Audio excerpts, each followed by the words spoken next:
What is good? What is good, everyone? I am Mikey T, the movie star, but you already know that. You already know that I am your host.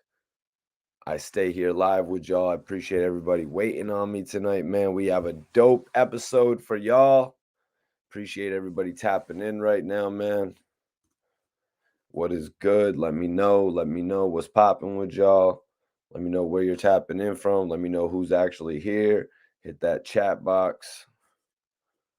Major respect. I am your guy, Mikey T, the movie star. Hold on, why did I put that out? Got a little something to smoke on. I got my drink for the night.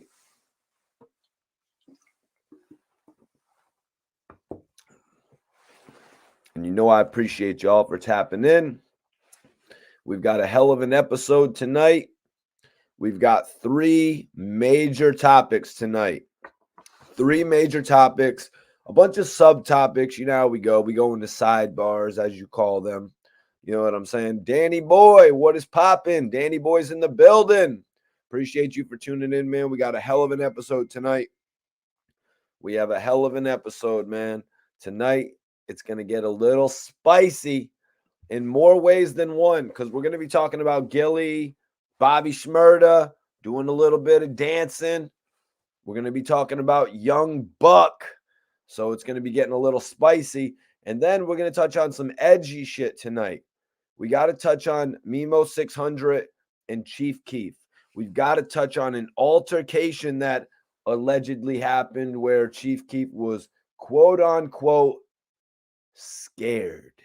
Chief Keef went through some shit, you guys. Some stuff that we know, some stuff that we don't know.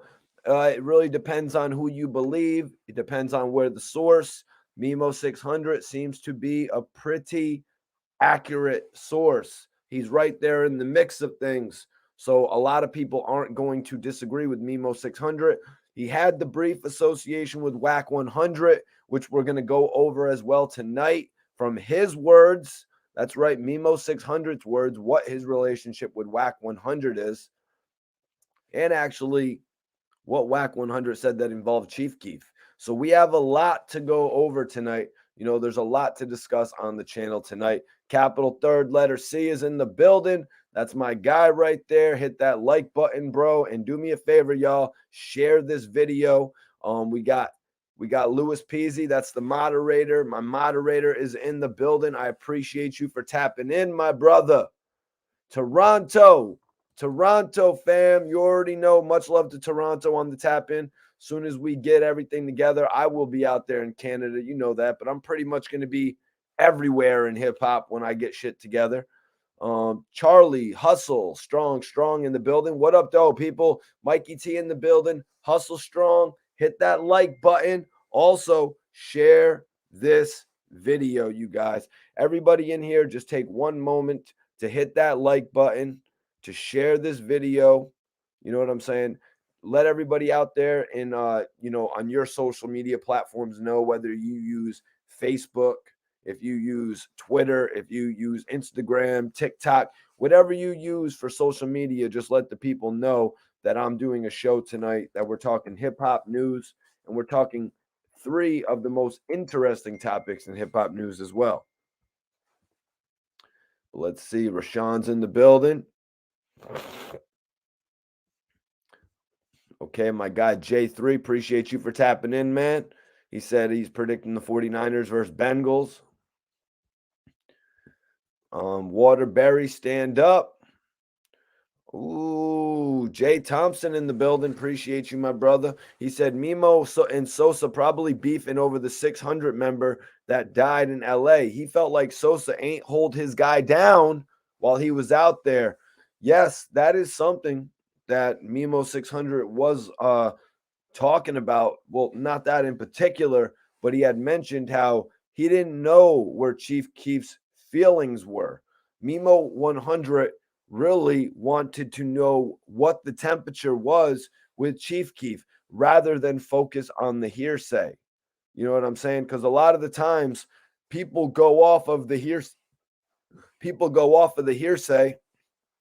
They end up saying too much, and it costs them a lot.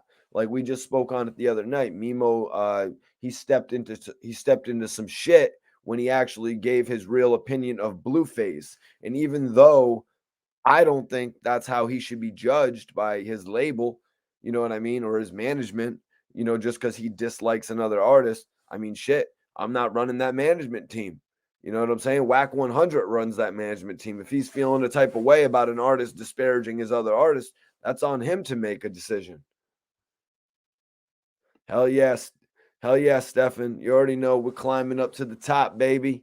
Ain't no stopping. Ain't no stopping. Tanya Karen, I appreciate you for tapping in tonight. Real. Don't worry, you're not too late. We're really just getting started. Man.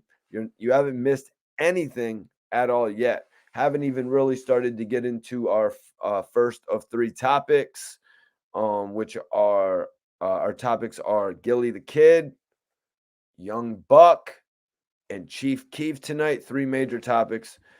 Sean, what's popping, man? Definitely appreciate you for tapping in. That Bag Life LLC. Damon Holt is in the building. Major salute to you, my guy.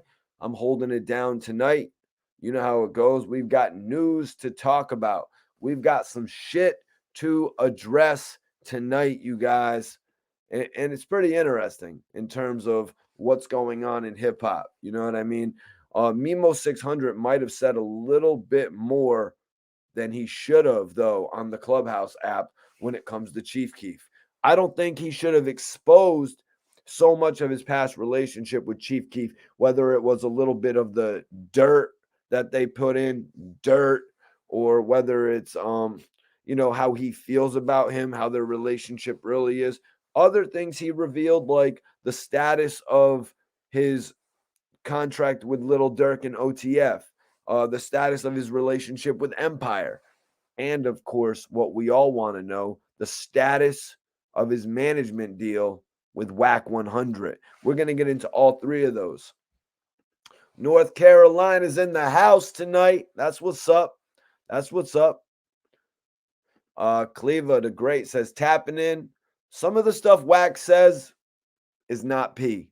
Well, I mean, yeah, I'd have to agree with you. I had Bon Simmons on the show last night, who is a fan of Wack 100's rants, and he did, I believe, agree that talking on Master P, was not P. Yo, Iceberg is in the building. That is my moderator right there. That's my guy. He's the godfather of the chat. Iceberg says we need our 100 likes up before the main topics. Everybody in here right now, hit the like button. Show some support.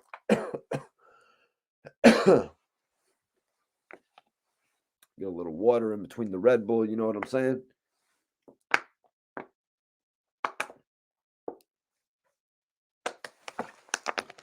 Oh, my God. Buffalo 716 in the building. I'm sorry. J3 just said a comment that just threw me off 100%. How you feel about Young Buck? I seen him in a club. He was with it. Stop performing to check someone. Well, I mean, Young Buck is that type of artist who comes from the cloth of, that back in the day of when they were performing, they would literally at the end of their performance, they would say, all right, I want all the chicks to come on the show. We're going to do a twerking contest. And then literally a lot of those girls who would perform in the twerking contest would pretty much just go backstage with these celebrity performers. You know what I'm saying? So this is kind of how the music industry was back then. Not so much this day and age. It's maybe I'm just not keeping too much in tune with it, or it's not really put right in front of our face. I remember on Making the Band, even the guys from Making the Band, all those dudes, Choppa and Fred, you know what I mean? They would all have the girls up on the stage afterwards, and they would probably take a bunch of them home as well. J3 on the track says, Wack talks too much to be an OG. Well, we're going to get into some of that talking tonight. Because he said a few things about Young Buck that Wow, I can't believe it. I can't believe some of the things he said about Young Buck, and I don't even think it has anything to do with the past affiliation with G Unit. Yo, prayed up. Appreciate you, man. Definitely appreciate you. Yeah, man. Got a rep for Death Row. You know, one of the best record labels from our existence, pretty much. You know what I'm saying? Alan says, yeah, Wack and NBA Youngboy be ranting. Well, at least NBA Youngboy puts out material. At least he puts out projects, you know what I mean? That, earn his merit to talk or earn his merit to make money. You know what I'm saying? Wack 100 was spoken to by Master P in a way of let your material speak for itself. Don't just come out here and, you spend the money you got on the lavish shit that there is available right now. Leave some projects out there that are going to change the time.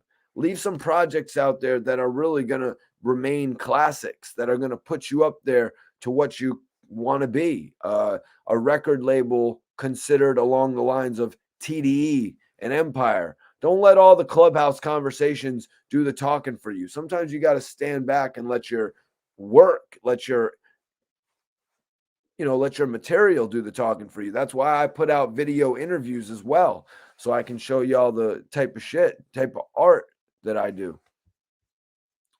Facts, man. Yeah, I just wanted to say that in regard to that. So what's good, man? I need everybody to hit that like button. Straight to the Bone says, Wack is keeping himself in the airwaves. His artists are garbage. Blueface, Game, and Straight to the Bone. The Game being his artist? The Game being Wack 100's artist? Come on, man. I think all of us in here that watched the Game blow up after he signed with Dr. Dre and he floundered and then 50 Cent picked him up on G Unit, we know it wasn't Wack 100 that got the Game lit. And I'm just being 100% accurate when it comes to the history of the music business. It was not Wack 100 that got the Game lit. Maybe Wack 100 has some sort of an association with the Game now that he's had to forfeit all of the rights to his music. Maybe that has something to do with his relationship. But Wack 100, was he the executive producer of the documentary? Because I'm pretty sure that's why everybody knows the Game. I'm just keeping it a buck.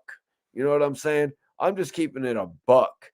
For anybody to really think that Wack 100 had anything to do with the Game's career, you must have been born in 1999. You know what I'm saying? You must have been 5 or 6 years old in 2005 when the Game came out.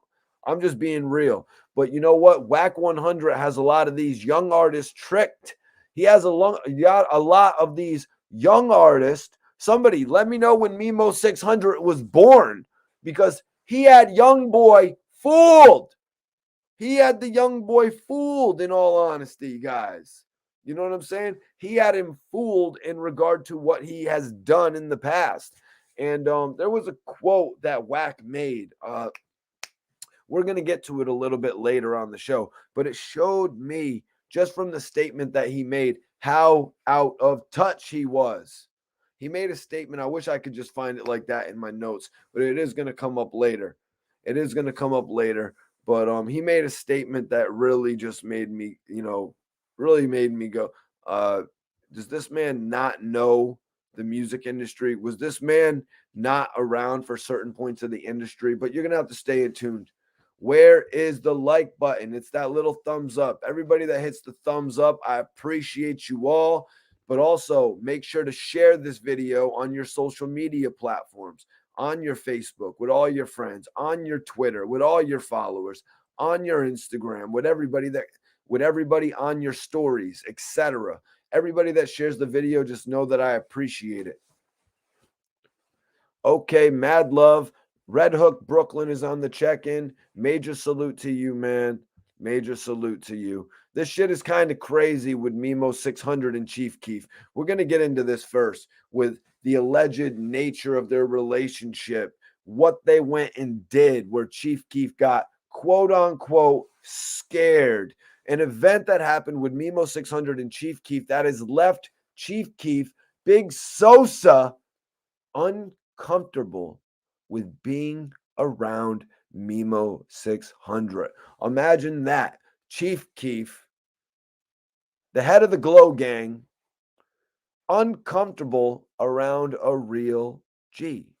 I really can't fathom that, you guys. I look at Chief Keef as somebody who loves to be around the gangsta of the gangsta. You know what I'm saying? I look at Chief Keef as that type of person, but maybe keeping it real does make Chief Keef want to keep away from certain people.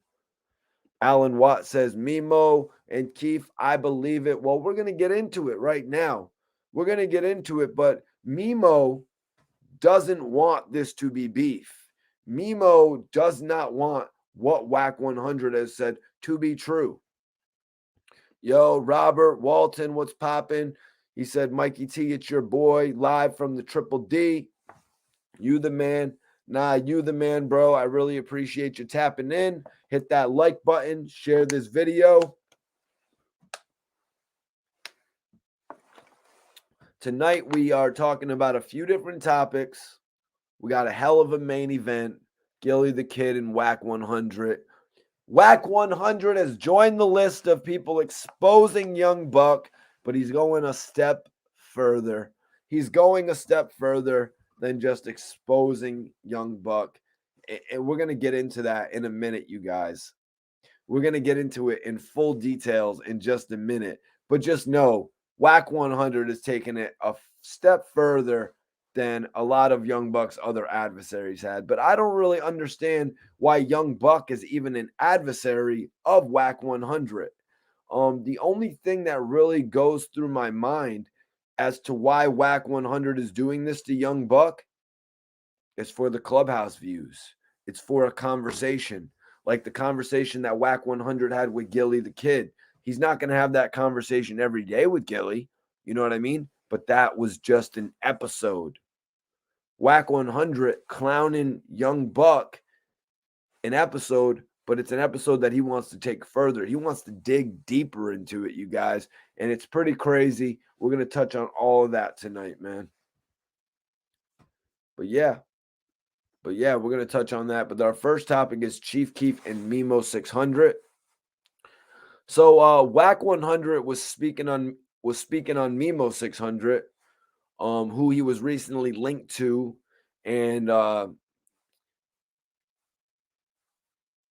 so this recording dropped, right? So there was a recording where Wack 100 was asked why he's stepping back, or I don't think he was actually asked why he was stepping back from Memo 600, but he was asked about Chief Keef. And it was a very interesting comment that he had made about what Chief Keef said to him. Chief Keef apparently told Wack 100 not to mess with him. Wack 100 said, Chief Keef told me not to mess with him. And it's just kind of crazy in my mind that Chief Keef is blocking the shine of another artist, especially from his own city. You know, it was kind of strange to me that Chief Keef would call Wack 100. I don't really know of any affiliation that Wack 100 has with Chief Keef other than the fact that they're both in California. You know, Chief Keef has been in California for a number of years. So other than the fact that they've both lived in California for another years, I don't know what it is that links, Wack 100 to Chief Keef. Other purely speculating just from the mind of a hip-hop influencer right here. You know what I mean? We can all do that. We can all put two and two together, right? So just thinking about it in regard to that, right? Chief Keef and Wack 100 don't necessarily speak with one another, but when news breaks and all the blogs start talking about Memo 600, Wack 100 merging, creating a relationship, maybe that's what irked Chief Keef to step up. Maybe that's what made Chief Keef go, yo, I need to contact Wack 100. I need to get on the phone with Wack 100 and let him know that Memo 600 is not it. Everybody share this video. Share this video, y'all. Now, I'm not sure if this Memo 600 situation goes back into, all the guys back in the day trying to make a name of themselves by attaching themselves to Chief Keef. Even guys that Chief Keef didn't really rock with. I mean, look at the factors. One's 300, one's 600. It kind of it's a little iffy to me. You know what I'm saying? If I'm an outside fan, I'm like, hold on, I thought it was 300. Now you got this guy saying 600. It's kind of confusing to the regular fan out there. You know what I'm saying? But it's just crazy that Wack 100 would be told by Chief Keef to not mess with him. So this is something that Memo 600 actually gave us a whole lot more information on than I even expected him to get into. You know what I'm saying? I didn't expect Memo 600 to pretty much expose his whole relationship with Chief Keef based on this quote from Wack 100.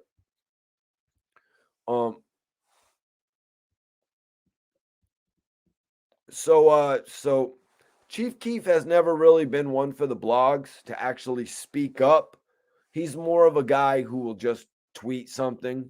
You know what I mean? He's more of a guy who will just tweet something. He's not really going to put out a 5-minute Clubhouse video where he responds to everything. You know what I'm saying? But Memo 600 just went ape shit after he was played this recording of Wack 100 saying that Chief Keef told him not to mess with him. And Memo 600 said, Sosa is scared of me on my dead brother. Matter of fact, I'm fitting to call Tato. He said he was going to call Tato, you guys. You want to know why he was going to call Tato? Because honestly, if you call Tato, Chief Keef is going to be right around the corner. Chief Keef is going to be within hearing distance of that phone.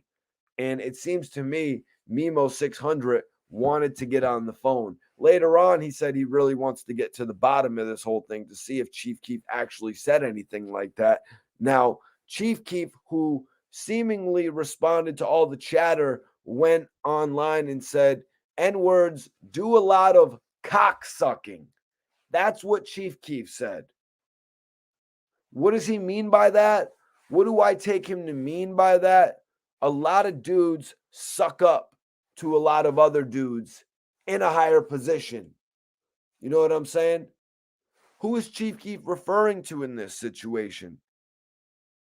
Because why would he say that about Memo 600?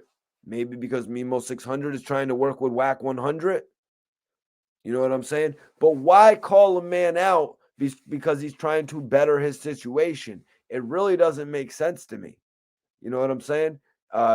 Chief Keef is just trying to say that all these dudes are doing all this talking on Clubhouse or on interviews, and they're trying to make themselves relevant. Chief Keef never had to do none of that talking to make himself relevant. He made some songs that hit. He made some videos that people love to watch, but Chief Keef didn't have to do all that talking. I mean, if anything, there was that one blog of the one kid who was yelling and ranting about Chief Keef that he ended up putting on his own album.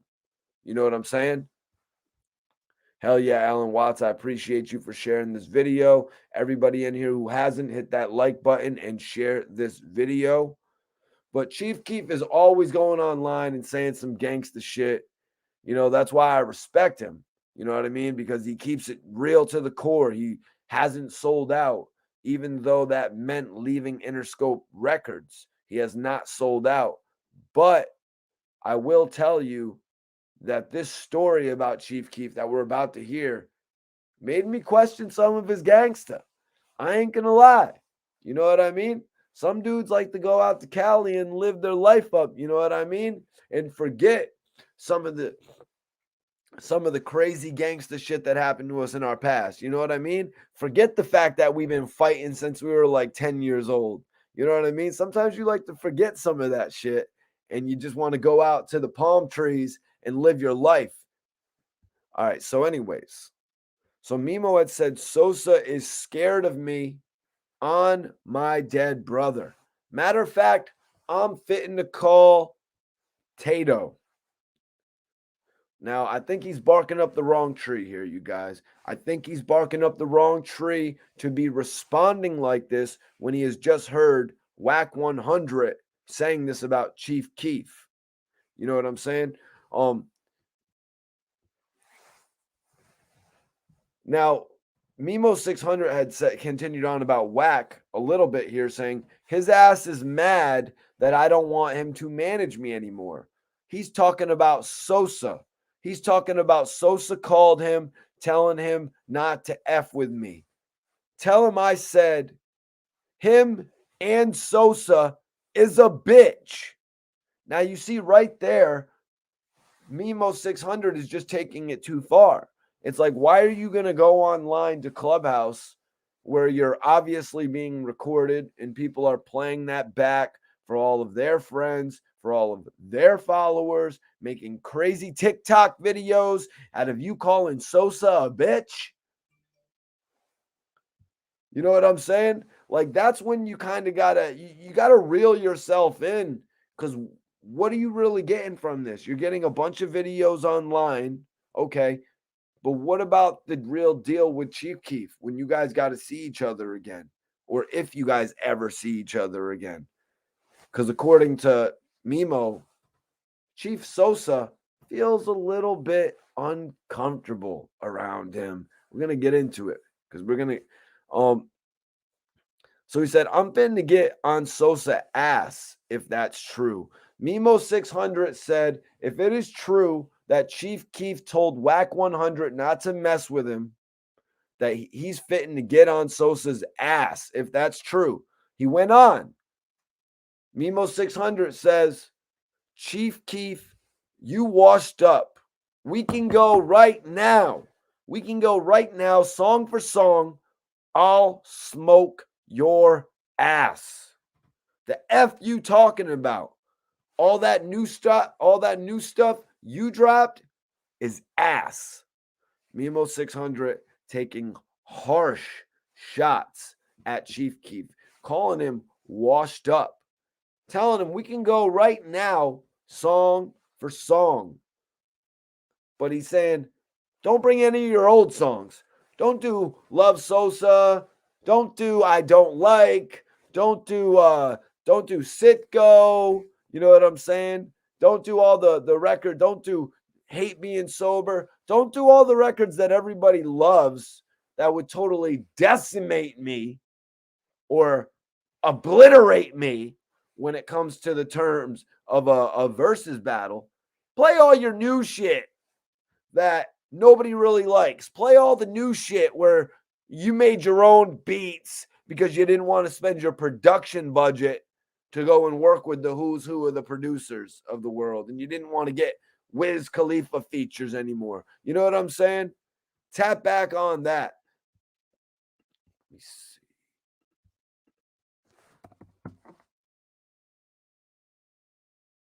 Yeah, share this video, everybody. We got 100 people in here right now. Real says, Chief ain't going to say nothing or do song battles. LOL. Exactly. Chief Keef isn't going to do a song battle unless it includes a big check for him. And at this point, Mimo 600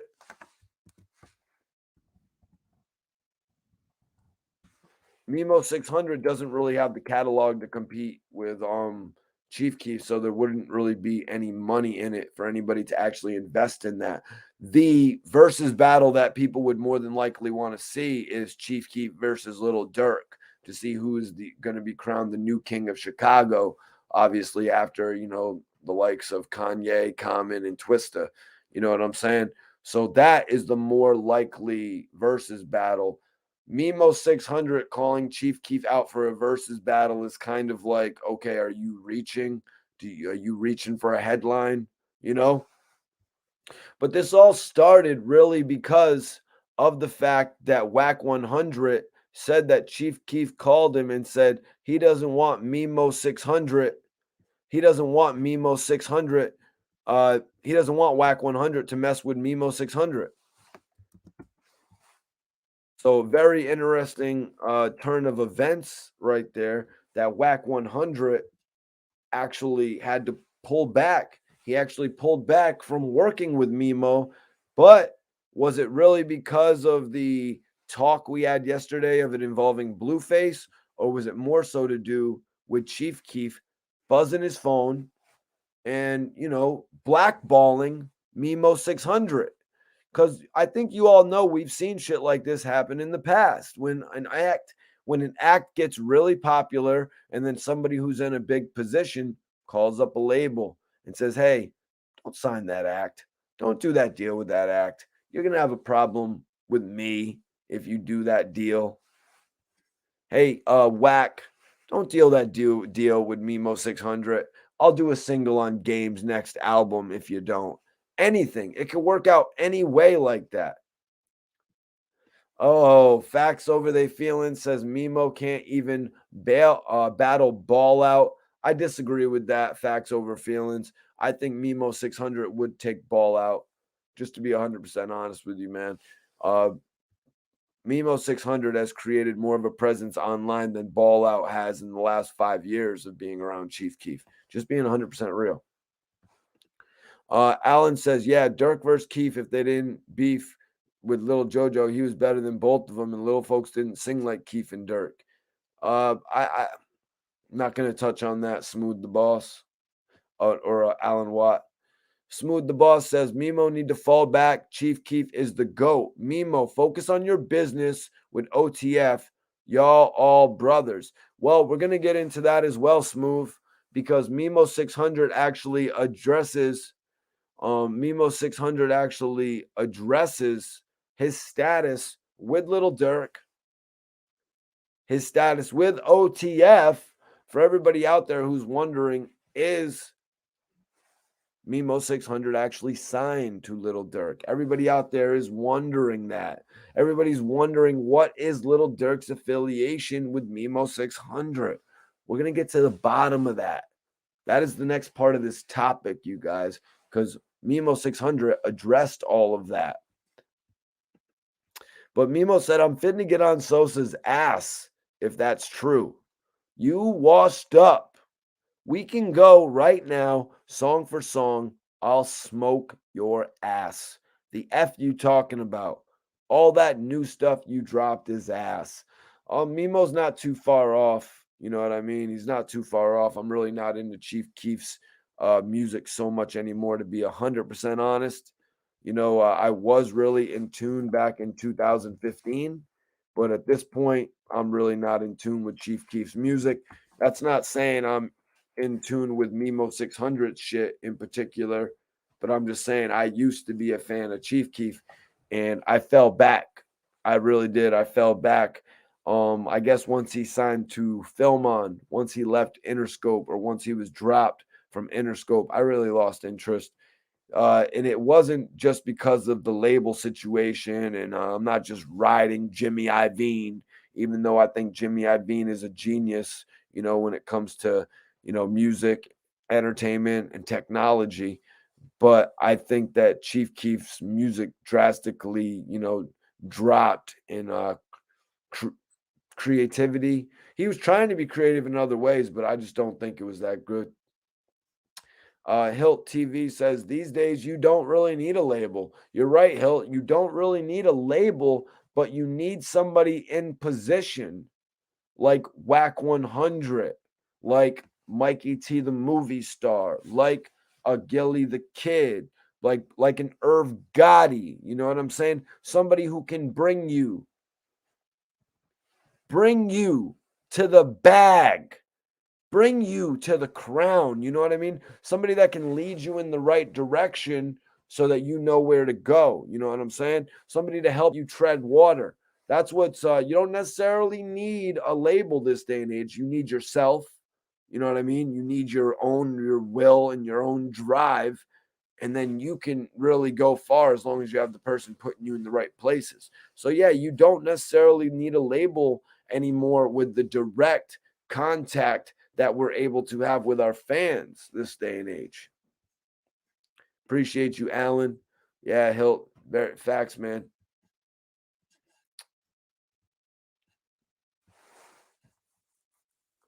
Lil Durk over Chief Keef. What do y'all think if it was a versus? Chief Keef's got a number of records that I feel like, it would be hard for Durk to really counteract. Don't rule Chief Keef out, man. So Memo 600 went on. He said, "This shit is real. This shit be blackballed out. I believe that. I used to live next to Sosa." He said it right there. I used to live next to Sosa. These guys live next to each other. They grew up next to each other. Why is Memo got to feel blackballed? It's like you came up into the game with one of your homies. You're rich. You're living life. You got everything at your beck and call, and your homie is still working a 9 to 5. Your top dog. You know what I'm saying? One of your top dogs. You sort of start to feel like that. It's like, damn, this is what being blackballed feels like. I can't get none of those meetings. And then when he eventually does get a meeting and he does get an opportunity with Wack 100, the guy that used to live next door calls him, pulls the plug on it. Jesus. But Memo continued explaining about this. He said, on Lil Boo, the same dude I took on a hit with, me, and he ran. This is him talking about Keef. The same dude I took on a hit with me, and he ran when I let the first shot off. He ran the first shot I let off. I'll get internet on y'all. I'll get internet on y'all ass. And he don't feel comfortable around me. He don't feel comfortable around me no more because I bring that story up. Remember you ran on me, gang?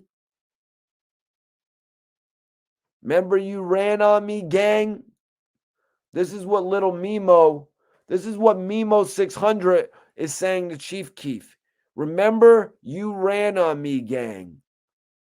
Every time that Memo 600 gets around Chief Keef, he brings up the old story. No, I didn't, you dumbass. Get out of my life before I block your ass, man. Sometimes I'll say N-word. Sometimes I'll say dude. Don't get on my channel because you're a nobody. Freaking loser. Matter of fact, your ass is out of here. I don't even want to see your response. Dude telling me. Because he doesn't have nobody listening to him. I see what other people do in reference to using the N-word on their channels. You can say N-word. You can change it to dude. But I'm very respectful when it comes to that shit. So get your ass out of here, you lame-ass wannabe 48 Laws of Power YouTube channel. That's one thing about my YouTube channel. Mikey T, the movie star. Originality. A lot of these other guys watched me and decided they wanted to do it. And you know what? They do hit me up in the DM and they say, thank you. They say, thank you, Mikey T. And I'm talking about rappers. Dude gonna tell me how I'm reading my shit. Don't tell me how I read my shit. I take better notes than you ever did. That's why you... Actually, never mind. I ain't gonna get to talking about how people dropped out of school.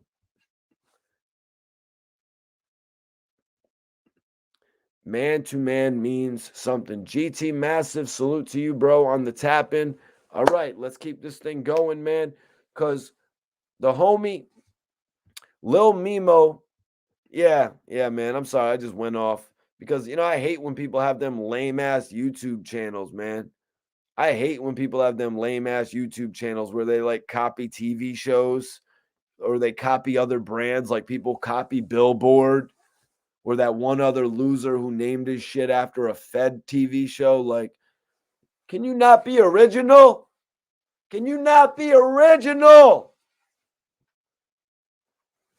Putting up 10-year-old footage of Meek Mill. I know, Cuzzo. Salute to you, brother. Appreciate y'all. Hell yeah, Daryl. His ass is out of here. But yeah, let's keep this going, man. He said, Memo600 said, don't play with me. I'll get to expose the only one I F with me. He said, don't play with me. I'll get to exposing. The only one I F with from over there is Tato. The only one I F with from over there is Tato, and he is a bitch. So not only has Memo600 called Chief Keef a bitch, but he also called Tato a bitch. So it's like, come on, man. You just said you were going to call Tato's phone, more than likely to get on the phone with Chief Keef, and now you're going to call them both bitches within the same 2 to 3 minute conversation? Like, what is somebody supposed to think when they actually hear that audio and now here you are hanging out with them? Like, what? Dude, what? I thought you wanted to chill, and now I'm on hearing you on Clubhouse calling me a bitch, talking about this story. I talk about that story all the time, man. You know that, man. Yeah, I know, man, but you don't need to talk about it on Clubhouse in front of the whole world. You don't got to talk about it on Clubhouse in front of the whole world. You know what I'm saying? Sometimes dudes like want to just do shit like that, you know? And it's like, I was asking myself, like, is Memo doing this for the clout? Is he doing this shit for the clout? No, he's doing it out of anger. You know what I'm saying? He's doing it out of anger, and he's doing it a little bit too quickly, letting your emotions take over. You know what I mean? Letting your emotions take over you like that, and exposing all of this information that the general public doesn't know. You know what I'm saying? And we're here talking about features with Little Dirk, and we're here to, you know what I'm saying? But I guess in reality, the situation with Little Dirk and Chief Keef is kind of strained to the point where we really haven't seen them work on too many songs. What was the last song that Chief Keef and Little Dirk did together? It wasn't Changes. Was it Colors? Changes? They had done a record together a few years ago.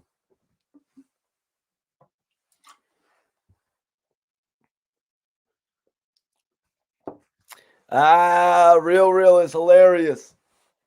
He says maybe he was shooting and ain't hit nothing. And Chief was like, nah, I'm gone. Hill TV says these days rap is nothing but violence and beef. These industries promote it. Rappers are dropping. Yeah, man. You know, people think that beef is the easiest way to get your music heard, when in reality, the easiest way to get your music heard is to actually make good music. You know, a lot of these guys, and I've met several of them over the course of the years, that they hang out with all the dudes. They hang out with the cliques. They're putting in work, but they keep just delaying the music. They keep saying it's coming. I'm working on it. It's fire.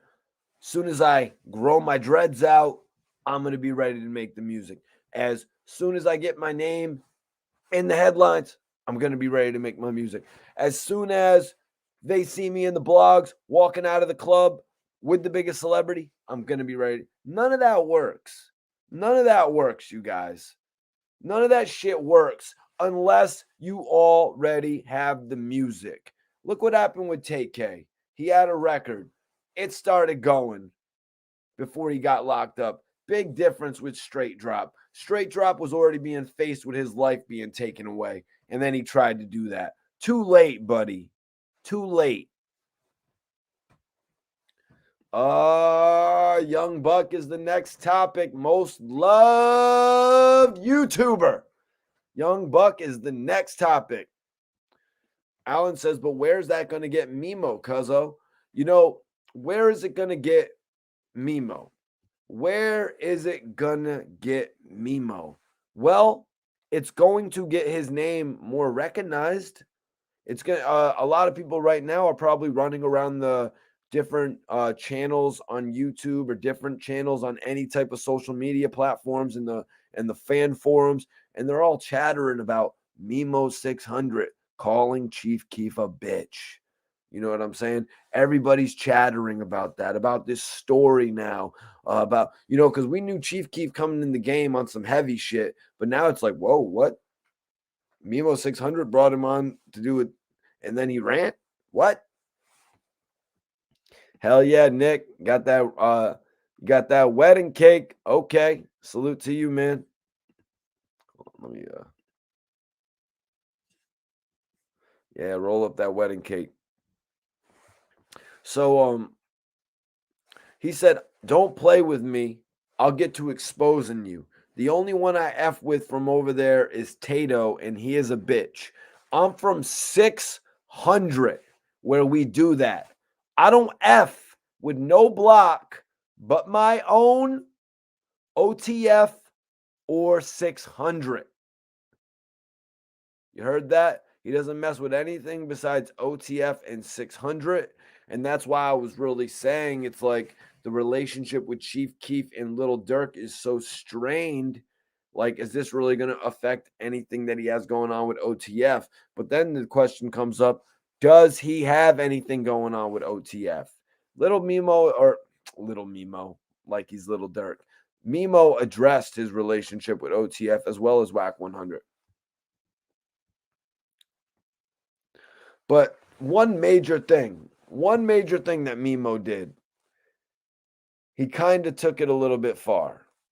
He took it a little bit far here, man, because he said he's talking about Chief Keef, referring to Wack 100. I hope that's not true.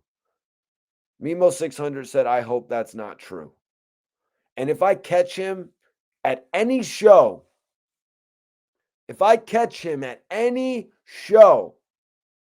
I'm knocking him out in front of everyone. I'm going to jail for a few hours. That's what he said. He's going to jail for a few hours. All right, you want to go to jail for a few hours? You want your 15 minutes of fame? You want every headline on every blog in the game? That's cool. That's cool, man. But you need to realize where that gets you afterwards, man. You need to realize where that gets you afterwards. I'm sorry, Memo 600, but you're not going to get any cool points for knocking out Chief Keef. And it's more than likely not going to happen. You're not going to get any cool points. You're not going to get a release date on your album. You're not going to get an advance from a record label because of the fact that you knocked out Chief Keef. You know what I'm saying? So instead of trying to go this aggressive route, which is ridiculous, I think you need to focus on actually making a hit record, rather than talk about, oh, he doesn't want me to work with Wack 100, so I'm going to knock him out. Well, you've said some things about Wack 100 as well, about doubting Wack 100 when him not answering your calls. So why are you really going to go at Chief Keef if the man already stopped picking up your calls?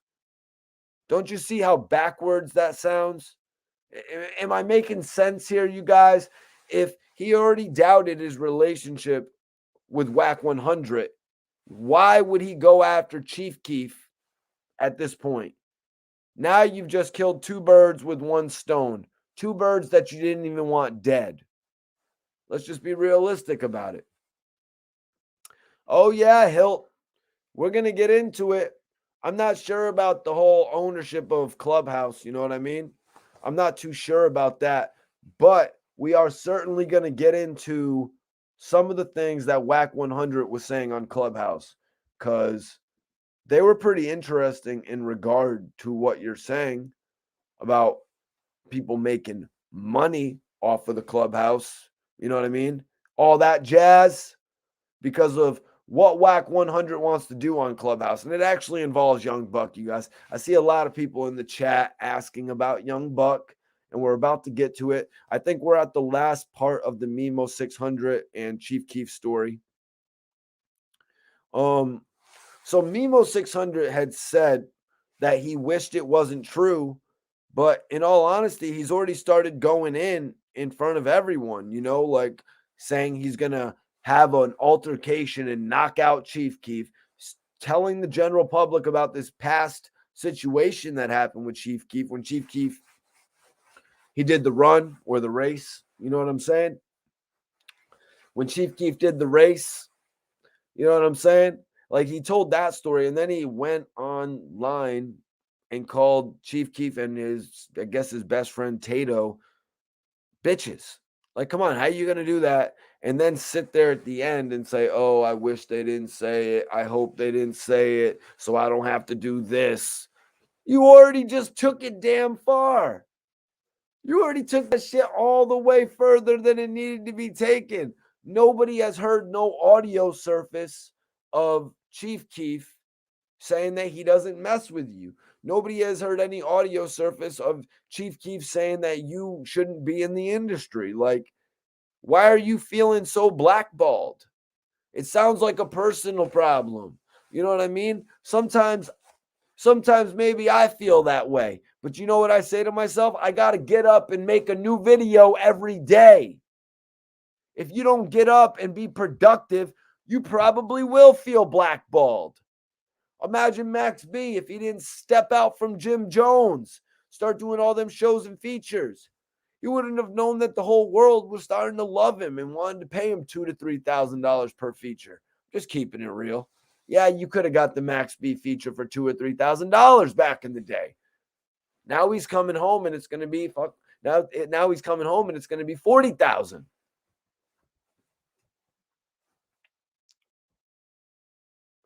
Oh, Greg, I did hear about that too.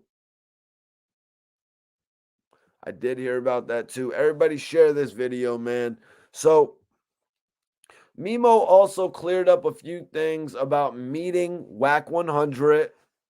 Wack 100 being his manager. Also, Little Durk and OTF.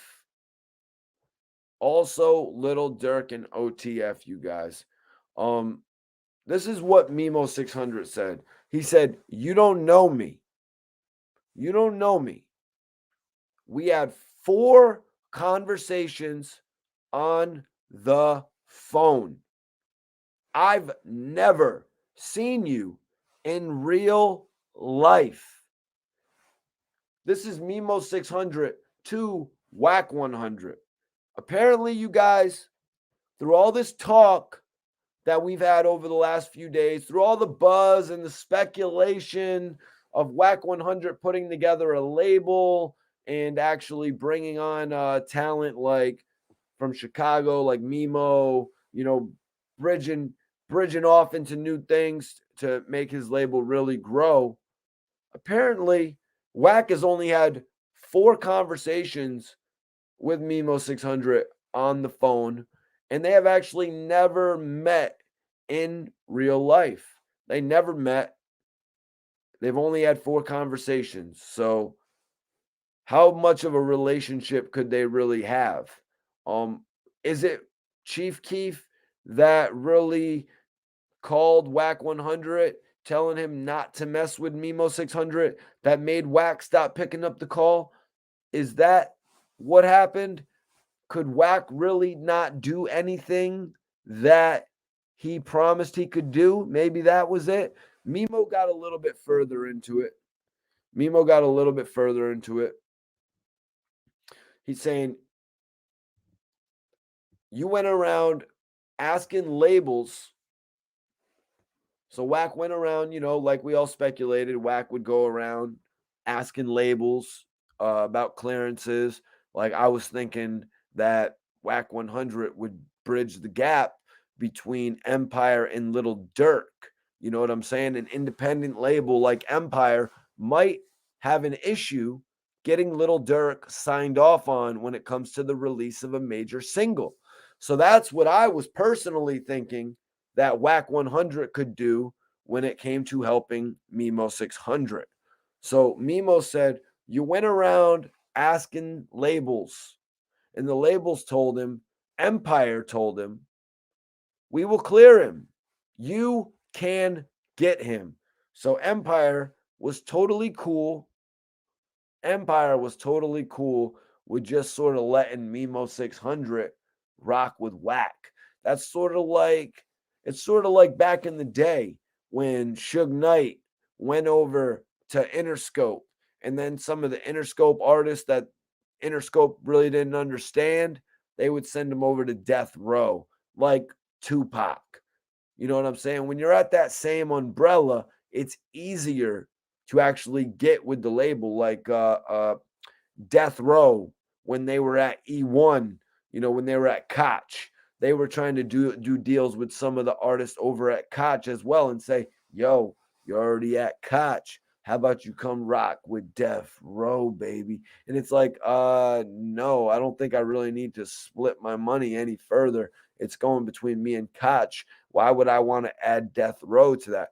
Well, baby, Death Row will add more onto the sales. You know what it is. Julio, Max B is actually scheduled to come home in 2025, my brother. So just a few more years. Gregory says Memo really thinks he's bigger than what he actually is. Well, right now, Memo's name is getting thrown around with all the stars, you guys. Memo's name is out there with Wack 100, with Chief Keef now that he's putting out all this information. His name is out there with Little Dirk. So let's get into it, you know, because a Wack apparently went around to the labels, called to see what the situation was. He got the go-ahead. Apparently, he got the go-ahead from Empire to work with Memo. And then he told me, Memo says that Wack 100 told him that he asked Dirk. And he said, he asked, Dirk didn't clear you. Wack 100 apparently said that Little Dirk did not clear Memo 600, and Memo just put it all on the table. I'm not even signed to Dirk. I own my own masters. What is you lying for? So in all honesty, it was proven to Wack 100 that Memo 600 actually was not signed to Little Dirk in OTF. Memo had his own deal through Empire. I'm about to bring in my guy Bonds as soon as he gives me the go-ahead. Just let me know when you're good, bro, and I'll bring you on. Bonds, what's going on tonight, bro? It's goody, my guy. Not much, man. Slow motion. Bonds, are you hearing this right here? Yeah. So Memo said that Wack 100, this is what he had to say. He said, you went around asking the labels, and the label told him, Empire told him, we will clear him. You can get him. So Empire was cool with Wack 100 coming on to the project. So then Wack 100 told Memo, I asked Dirk and he didn't clear you. Memo 600 says, you're lying. I'm not even signed to Dirk. I own my own masters. Why is you lying? Bonds, do you think Wack 100, who went into Empire, finagled his way in there on that front, do you think then he went to Little Dirk to get the clearance for OTF, and then he found out Memo 600 isn't even OTF, and he lost interest? He did say that, but you know, the dude Memo 600 is saying the opposite. So, you know what I'm saying? I don't know who to call a liar. You know what I'm saying? But just looking at the facts of the situation, like if you know, if he went to Empire and I don't know how, you know, if they I don't know how fast, because he said that real fast, so I don't know how the way he explained that, if it really could unfold that fast, like they just told him who else was involved with his contract with him to go, you know what I'm saying, with him to go see it. It may be another entity like management or something like that may be kind of OTF. It may not be Little Dirk, you know what I'm saying? So it may be other things like, yo, he got prior engagements already or what have you. Kind of reminded me of Suge Knight. You know, kind of reminded me of Suge Knight at Interscope. You know how like Jimmy Yeah, Iovine would give yeah, Suge some exactly. projects that weren't really taken off. But you know, so Mimo 600 said this. He said, before I get your comments on the heavy shit he said about Chief Keef, Mimo, and I wanted to get your take on this because Mimo said,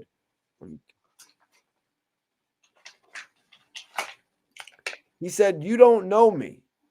We had 4 conversations on the phone and I've never seen you in real life. So, Bonds, what's your take on an artist taking a management deal or putting his career in someone's hands that he hasn't even really met like that? Like he said, he had 4 conversations. Yeah, I mean, well, you know, if the track record gonna speak for itself, you know what I mean, you're looking for certain things to be done. So you already know other artists that he's managing. So you already know his track record. You ain't gotta necessarily meet him.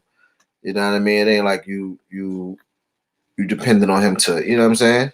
Do something personality wise. He just gotta make these close connected dots. His management. Now, let's get into it, man, because Mimo 600 claims that Big Chief Keef is uncomfortable around him. Chief Keef is uncomfortable every time he gets around Mimo 600. I've got the details here. Mimo went on Clubhouse and pretty much exposed this whole thing because of an alleged conversation, Bonds. Wack 100 is being heard on Clubhouse saying that Chief Keef told him not to mess with Mimo 600. So it's like I wanted to ask you, Bonds, like that whole thing right there is crazy. You know, Yeah. Chief Keef, you know, what's your take on Chief Keef blocking the shine of another artist from his city? If this is actually true, calling Wack 100, Wack said Chief Keef told me not to mess with him. What's your take? I heard Wack say Chief Keef told me he don't mess with him. I don't know if that's the same thing, if people misconstruing that same thing, or if he said that as well. But I heard when I heard the Wack thing, he said Chief Keef told me he don't even mess with him. Right, right. Chief Keef told me he don't. Okay. So that's a difference. That's different from me saying telling you don't mess with him and me saying I don't mess with him. That's two different animals now. Either way, Bonds. But it's 2 different animals. Because if you don't mess with me, that's cool. But don't tell nobody else don't mess with me. That's extra. Bonds, can we focus on the damn topic? Yeah, that's the topic. Topic being, do you think Chief Keef not messing with Mimo 600 scared Wack 100 away? No, I mean it could be. Listen, Chief Keef is the most notarized person from Chicago. You could say. I mean, Lil Durk is catching up there, so to not have that affiliation with an artist you signing from Chicago, yeah, that could make you a little hesitant. But he got the Lil Durk affiliation, and he got numbers already of people, his eyes on people. So I would say no. You know what I mean? Well, I mean, he says he's got the Lil Durk affiliation, but he's not even signed with OTF. Right, but I mean, like you know, if OTF is not just a group, you know what I mean. So I know, but you know, I think those 2 factors right there, I think it's pretty obvious. Those 2 factors kind of, I think it would scare any businessman away. I mean, imagine if you were going to get a record with Mimo 600, and at first it's like, oh, he's Lil Durk's homie. He's from Chief Keef's area. Now Chief Keef doesn't mess with him. Now he's not really signed to OTF. yeah. Now you as an artist, you're probably like, damn, I done spent $1,000 where I shouldn't have. True. And I'm just being real. Yeah, that's how true. artists be thinking about shit. But that's true too. I would feel like that as an artist, but I still feel like as a business standpoint, like I mean, like from a business standpoint, like he still got the eyes of the people. And he still got, you know what I mean, some notoriety, and people still a lot. You know, the kids that watch Lil Durk, they still paying attention to him. So if you have the right, yeah. So if you have the right, you know, marketing behind him, you still can capitalize off of that. Now, Bonds, Hilt TV is saying, I think Mimo might have jumped the gun too fast because Mimo kind of went in, Bonds. You know, after this, you know, he went in. You know, Mimo said this on Clubhouse in front of the whole world to hear. Sosa is scared of me on my dead brother. Matter of fact, I'm fitting to call Tato. Because everybody calls Tato when they want to get a hold of Chief Keef. If you want to get a hold of Chief Keef, you pretty much go through Tato. They're like connected at the hip, pretty much. Wow. So is he barking up the wrong tree though, man? Sosa is scared of me. Is he barking up the wrong tree here, Bonds? I'm gonna say, listen, not necessarily with Sosa, but with the combination of Sosa and Wack, and then the blurry lines with the what I mean with Lil Durk. You can't close every door like that. You know what I'm saying? Like if you're gonna say forget, Chief Keef, forget Lil Durk, all that, you're gonna need your machine, your management to make your business go. If you say screw that too, like you putting yourself in a position, you're gonna find out the hard way that ain't no love in hip hop, man. Don't nobody really love you, man. They just listening to you right now. So Mimo said his ass is mad, referring to Wack. His ass is mad. I don't want him to manage me anymore. He talking about Sosa called him, telling him not to F with me. Tell him I said him and Sosa is a bitch. Like Bonds has beginning to work with Wack 100 gassed Mimo 600 up, man? Or do you think it's just steaming him right now that someone from his own city could potentially do that to him? Yeah. And he might have got it mixed up because I'm saying, like, I don't think Wack even said that exact thing, bro. Well, there you go. You hear it right from Mimo's mouth there, man. Yeah, because some, let people spreading rumors and people, back talking, like he didn't even say that. From what I heard, he said, that's crazy. You know what I mean? But that's how stuff happened, though, man. Be a whole bunch of, you know what I mean? Hilt says facts. He's burning bridges. I mean, he's already gone out there and said shit about Wack wasn't picking up his calls. So that is what it is. Calling Wack a bitch, it is what it is. But now he's taking that next step, saying Sosa is scared of him. Chief Keef Sosa is a bitch. Like now, is there any, is there a rekindling from that? He might be uncomfortable around him, which is true. He's elevating in life. That means that shows his growth. Oh, I'm uncomfortable around Goonies right now too. You know what I mean? You're gonna hear why he's uncomfortable being around Mimo 600 in just a second, Bonds. So Mimo goes, I'm fitting to get on Sosa's ass if that's true. I'm fitting to get on Sosa's ass if that's true. So Bonds, whether Chief Keef is saying Wack don't mess with him, well, it could be a difference there still if he's telling Wack not to mess with him or I don't mess with him, because Mimo could completely understand that Chief Keef does not mess with him. But going around like Chief Keef going 50, don't mess with Bonds is different than. Now you got it. Right. See? So Mimo goes, I'm fitting to get on Sosa's ass if that's true. He went crazy, Bonds. He said, you washed up. You washed up. He said, if that's true, then got on his ass. Like, damn, you ain't wait to see if it was true, though, bro. Right, Bonds. God damn, you said if it's true. Then proceeded to jump right on his ass. Right. What's up with that, Bonds? You know what it is, man. It's that damn Clout, man. He can't let his image be. His image, nobody knows him. He on top, man. He bigger than Chief. He bigger than Durk. He bigger than Blueface. He bigger than Wack. He bigger than the label. He bigger than OTF. Well, you're right. Yep. With those 37,000 followers, you are the biggest when you got, you know what I mean? The biggest. Like Ross say. The biggest. So, he went here. He said, you washed up. We can go right now. He said, we can go right now. Not the way you're thinking, Bonds. Hold on. About to say something happened to the live. Everybody still watching us? Let me see, son. I just refreshed it. No, we're good. Oh yeah, we're good, Bonds. Some weird shit just happened. But yo, Bonds. So he said, you washed up. We can go right now, song for song. I'll smoke your ass. The F you talking about? all the new stuff you dropped is ass. So he doesn't want Chief Keef to bring the old music, Bonds, but he wants to do like a verses on his new music.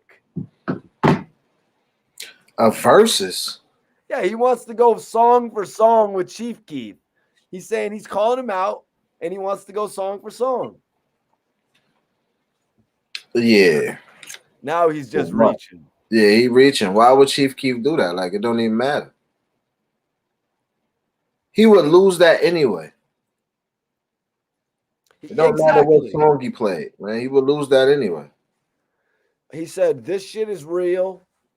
This shit be blackballed out, Bonds. I believe that.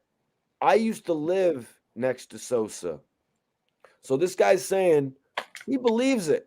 You know, just hearing that one little sentence from Wack, a recorded conversation with Wack, and he believes the worst, Bonds. Mm-hmm. You know, because he used to live next to Sosa, he says here. And, you know, if you used to live next to somebody, you grew up with somebody, you know what it is if you're not with somebody. Yeah. He's not in California with Chief Keef at all the mansions, smoking out pounds of haze a day.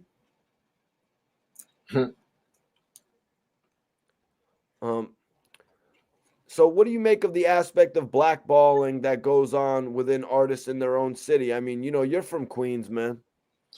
Yeah. You know, that New York state of mind. Everybody, you know what I mean?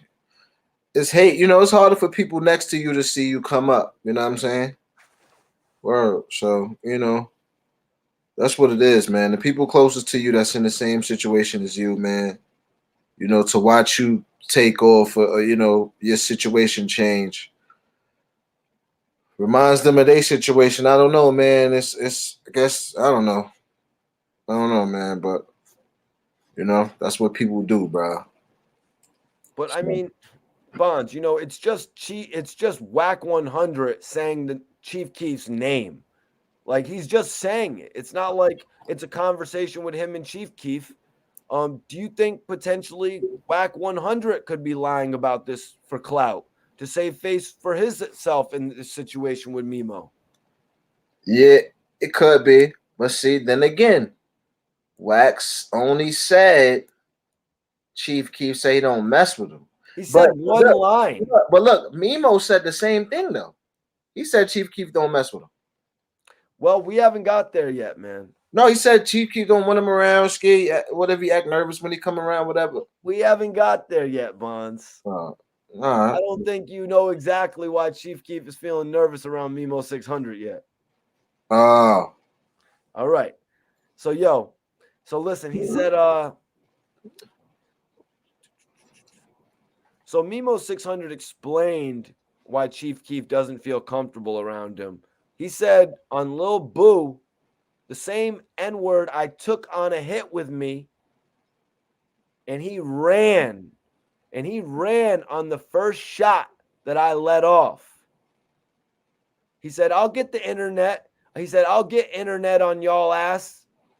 And he don't feel comfortable around me no more because I bring that story up. Remember, you ran on me, gang?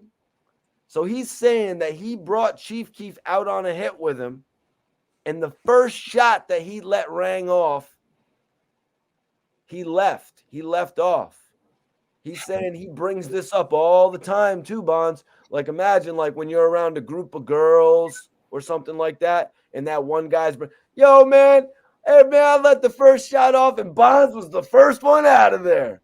You know, why would Chief Keef want that guy around? Right. That's crazy, though. Somebody in the chat said that probably Memo 600 misfired, and then Chief Keef was like, man, I'm out of here. What do you make of that whole situation? Exposing. Yeah, right. Well, how close was you to a target when you was you just let off a random shot? Was you moving officially? Like, just because you shot and he got out of there, and was you, you know what I'm saying? Was you doing what we came for? Did we come to shoot somebody? You know what I mean? Like, right. Did we even come to do that? Right. Like, came to pick up some money. You ran in letting off a shot immediately. I'm out of here, man. Okay. Finish this shit by yourself. Okay. All right. All right. Okay, that's a good way to defend Chief Keef on that one, Yeah, Bond. man. It's a good way to defend Defense Chief Keef rest. on that one. Now the defense rests. Yeah, that's a good way to defend Chief Keef on that one. And it's like, yeah, Chief Keef can't have those type of people around, that are just going to do crazy shit like that. Right. This guy's on his way to working with Kanye West. He gets in the car with Mimo 600. That could be the last car ride he ever takes. Come on, man. And Tyson Garcia says, first off, why even mention that in public? Nah, you can't come around anymore. You're a liability. That's crazy. That's crazy. So, Bonds, he's saying that I hope this isn't true, but then he goes on to expose all this information. Yeah, that's crazy that he even said that like that. Like, I don't know, man. It I'm might not be even gonna lie, they need the recognition. They really like, it's really, they not into self-preservation, bro. They don't care about what happened afterwards, man. They you know what it is, I don't know, bro. I ain't gonna call it. I'm not gonna get, you know what I'm saying? I'm not gonna go there, but it just don't make no sense, bro. It could be like you're saying, though, like Chief Keef, Mimo 600 knows Chief Keef doesn't mess with him. That's cool. You know what I mean? When two people have an understanding, you're not going to help me in the music industry, but if you're going to go and damage my reputation to somebody in the industry that can't help me, then I'm just revealing every little situation I know about you. Yeah, I don't care who don't mess with me. Don't get in the way of nothing I'm trying to do, because then I'm coming at you. Just saying, man, that's a variable right there with Chief Keef, whether he told Wack don't mess with him or I don't mess with him. Either way, that's what I was trying to say. Either way, I got a feeling, just like when Wack 100 found out that Mimo doesn't have official paperwork with Little Durk, made him fall back. A lot of people have empire deals, but if you don't have an association with another label, you know what I'm saying? Like when Suge Knight went to Koch and he started telling people like, yo, you're at Koch right now. How about we do it Koch/Death Row, baby? It's like, no, Suge, I don't want to do Koch/Death Row. But back in the day, anybody would jump at being Death Row/Interscope if they were even already on Interscope bonds. Right. That affiliation. Yeah, that happened a few times, right? Like I think that's how Game got with G Unit, right? Yeah, he wasn't taking off on Aftermath. Right. He wasn't taking off on Aftermath. And that's actually how Oskino got with State Property. I think that's how the whole State Property got together. That's what they say. So let me ask you, Bonds. Yeah. 2005 or 2004, whatever, right around then. You work hard, you're grinding, you get a deal with Koch Records. Say it's OTF getting a deal with Koch Records. And then Suge Knight's at Koch and he says, yo, how about we do this OTF/Koch/Death Row, baby? At that point, when, Suge was at Koch, would you have been like, yo, man, we just got our situation popping for OTF and we just got our distribution with Koch. I don't think I'm going to do that. Or do you think you would have been interested in doing that?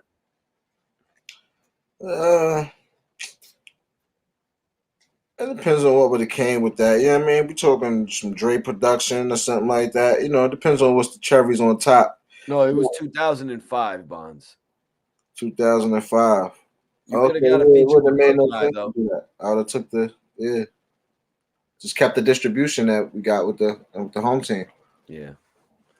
Steve says, what you smoking on, Bonds? I just mixed I know it don't make too much sense because Runt's got gelato in it, but I just mixed gelato with Runt's anyway. So, man. So let me see here.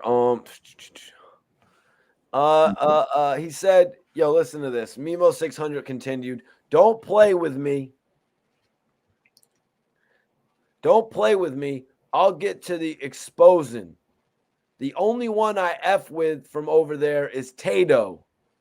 and he is a bitch. Damn. What the hell? So why you fuck with him then? What is going on? He just minutes or 30 seconds prior to this said that he was going to call Tato, and now in the same conversation, he's calling him a bitch, Bonds. Nah, they be on drugs, man. I'm from 600 where we do that. I don't F with no block but my own, OTF or 600. And he said, he talking about Chief Keef. I hope that's not true. I hope that's not true, he said, Bonds. But he didn't end it there. Right. He said, I hope that's not true. And if I catch him at any show, I'm knocking him out in front of everyone. I'm going to jail for a few hours. Yeah. Like, how do you say, I hope it's not true, and then proceed to say that what you're going to do, if it, you know what I mean? It's like, you're not at home. You're not thinking in your head. You're saying this for thousands of people to hear on the internet. You are saying this for Chief Keef to hear on the internet. But Bonds, if you're the guy that he's talking about, and this is somebody that you know, are you like, okay, I just got to talk to Memo 600 or what? I mean, the guy's talking about knocking you out on the internet in front of everyone. Nah, yeah, if that's somebody I know, I'm gonna do something to that. Or you're probably just never gonna go see. You'll be like, all right, you're never gonna be around, man, because you're a jackass. Yeah, basically, like you don't gotta do. You know what I'm saying? If it ain't nothing real, issue you gotta watch it back about. Yeah, then you know what I mean. Just make sure that dude don't never come next to you, bro. Like, you know what I mean. Cause that's crazy. Cause he said at the same time, I mean, and we find out if it's true, like, man, but then he still violated. I got, he just want everybody to know he the toughest person in Chicago. He the top gun. And whoever y'all think is tough, Chief Keef, all them people, they all under him. He's really the toughest. That's what he want to say. That's what he's trying to, you know what I'm saying, get across, man. He's the toughest, man. Chief Keef responding to this, Bonds? Nah, I don't know, because in these young people, I don't know, but probably not. Yeah, Chief Keef is a different dude, though. I remember they had alleged that he busted into his producer's house and whooped his ass or some shit. It's like, damn. Chief Keef don't play that shit, man. But Memo 600, we'll see what happens here. It looks like he's out a manager, and it looks like he's out the two biggest names in Chicago as well, man, because he's not signed to OTF. And I know you say, Bonds, that it's sometimes deeper than the label and all that, but when it comes to Little Dirk, I just don't see them songs getting signed off on if he's not even a part of OTF. And dudes just squash the beef and be cool with you, but they ain't gonna shed no light on you. Like dudes ain't gonna do a song with you or nothing crazy. Lone Wolf TV said Keef don't need to. Keef don't do much of anything this day and age, though. T-Rolls said this might all be an act. Bonds, after hearing some of the quotes that Memo 600 put out there, what do you think? Well, could be.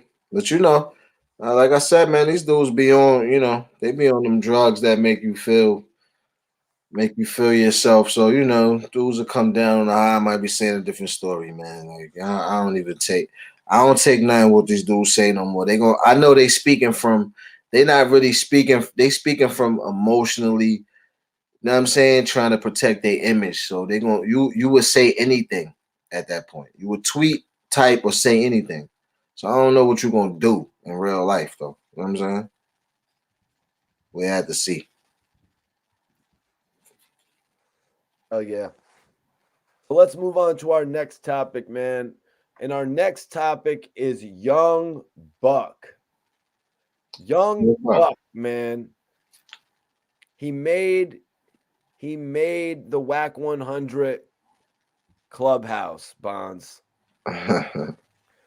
So Wack 100 was on Clubhouse with someone from Tennessee, and Wack was asked about the former G-Unit recording artist Young Buck calling a tranny at one point, arguing and kind of putting himself out there. Wack said that Buck is always getting buck. Buck is always getting bucked, excuse me. So, did you get a chance to catch this new episode about Young Buck, Bonds? Well, you might be in luck because Wack 100 actually wants to get in contact with the transgender involved with Young Buck and actually have the this person in question do a series of interviews to explain the story about linking up with Young Buck, Bonds. Wack 100 wants to do this. Why though? I don't know. What do you make? Why do you think Wack 100 wants to expose Young Buck? Is it just for clubhouse ratings? I don't think it could have anything to do with the G Unit rivalry from back in the day. Yeah, that's crazy. I don't know why he run. I don't know why he. I don't know. Maybe somebody he know was a big Buck fan back in the day or something. Maybe Wack 100 was the one trying to put together the Young Buck and Game album or something. Oh yeah. It didn't work. But I honestly, Bonds, I think this is about ratings. Like this whole thing we're going to talk about with Gillie and Wack 100, Bobby Shmurda, all the dancing. That seems to be like a one-off episode about Gillie. But Wack and Gillie are always going back and forth. I think Wack is doing this purely for entertainment value, man. The people talk about Young Buck. Young Buck is the butt of everyone's jokes. I think it's purely for entertainment value, man. I agree with that. Wack 100 said, "You tried to silence this man for saying his piece after you got a piece." That's why you like this guy, Bonds. That's so. Because he says shit like that. What is that, catchy or something? You tried to silence this man for saying his piece after you got a piece. Yeah, see, he just funny with it, like Wack crazy. He really is. But Bonds, what do you make of all this controversy surrounding Young Buck? Is this really what has been the nail in Buck's career's coffin? Although I think it was kind of over before this, Bonds. But so you can't necessarily say it's like the whole Chingy thing for Buck. Nah, because Buck is a good artist, and really the crazy thing is Buck still make good music. Buck is still good. Yeah, Buck is still good, bro. Maybe. Buck ain't trash. The joints he been dropping lately ain't trash. It's just that his image is in shambles, and I don't even know. I can't really. It's hard to listen to. I don't know what's going on with him. He running around with tranny, like I don't even know what to do with Buck. What, you think that's true? Nah, I seen it, bro. Like you seen him, and then you heard him calling on the phone. Then he like, yo, like it's crazy, bro. He talking about he walked in the room, he kissing. Nah. It's just too much. It's too much. It's too much. It's too much, but I can't do nothing with that. I don't know what to do with that. No feature for Young Buck, Bonds? Bullshit over there. No feature for Young Buck, Bonds? Nah, I'm sitting Young Buck and all his bullshit over there until I can figure it out later. I'm not giving up on him, but I got to figure it out. Wow. Yeah, so that's where we at with Buck, man. I love him though. So in saying this, Wack 100 wants to bring the person accusing Young Buck or the person that was arguing with Young Buck onto Clubhouse to really expose all of the details surrounding this, Bonds. I don't think it could be for anything other than views, man. It's nobody else has done that. You know what I'm saying? Yeah, dudes got to stand on something. Dudes got to have some principle, man. Dudes got to stop letting anything come out their mouth, man. Dudes got to talk about things that's more important, at least from a more important aspect. Like, come on, man. It's killing me. You know, oh yeah, this is where it's gonna come. Wack or OG. Wack should be giving out game. He could be blowing up the same way if he was speaking differently, bro. He don't gotta speak so. He don't gotta do that. What do you mean he's trying to give out game? He wants this man to be able to speak his piece.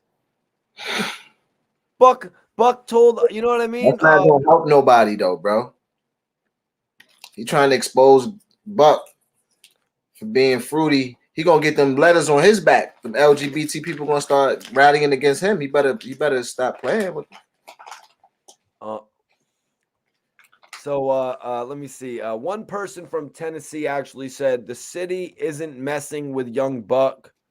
How much do you think, Memphis in general has fallen back from young Buck in relation to all this, Bonds? Now he from Nashville. Right, Nashville. Probably, they move on to the next thing. Memphis got a lot of things right now, so they probably over there. And it's crazy because I like Buck, man, and I think Buck is a talented artist, and he was a big voice for the South, man. Yes, yeah. At one point, it seemed like Buck was one of the artists from Tennessee that got the most love. You know what I mean? Come on, man.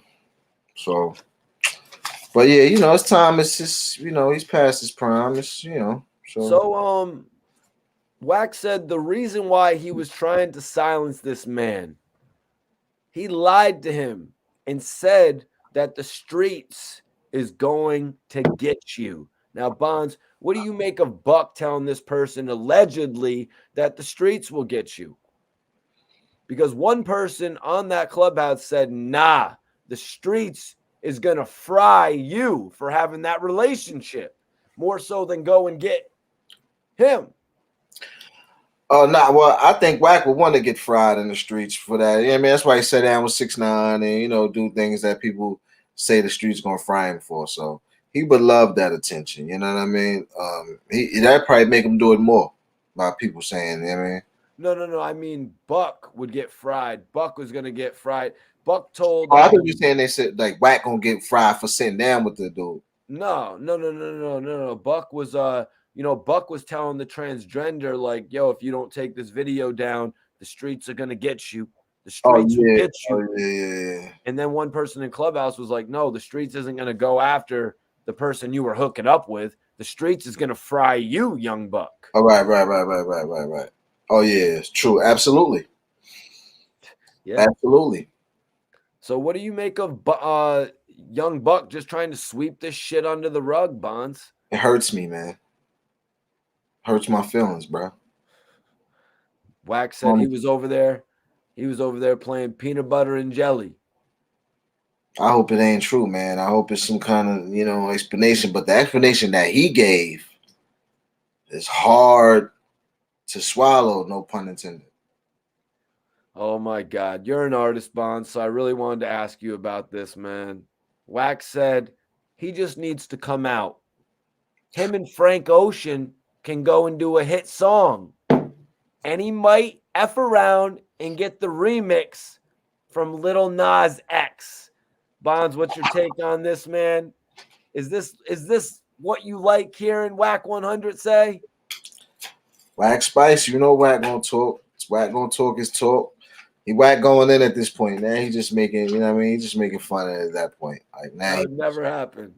He's just carrying it at that point. Yo, y'all gotta put some respect on Buck name. Like Buck gotta do like Buck. What's up, Buck? Buck needed 60 minutes or something. Sit down with y'all. Come like Buck. Let's talk. You gotta put it all on the table, bro. Oh my God. I need everything addressed with Buck, man. I need to know exactly why you was calling. I need to know. Now, Pons, this is why I think Wack 100 is a little out of touch. Because Wack 100 said that young Buck will be the new star of 50 Shades of Grey Part 2. I'm not really sure if Wack 100 is aware, but there's already been multiple sequels for 50 Shades of Grey. Like, Wack 100 is kind of out of touch in some of these statements he makes, Bonds. Yeah, he's casting a wide net, man, making a bunch of statements about, you know what I'm saying? Shit. When there's already been sequels to 50 Shades of Grey, it makes it seem like he doesn't really know what the hell is going on in the entertainment industry, talking about Nick Cannon has money on top.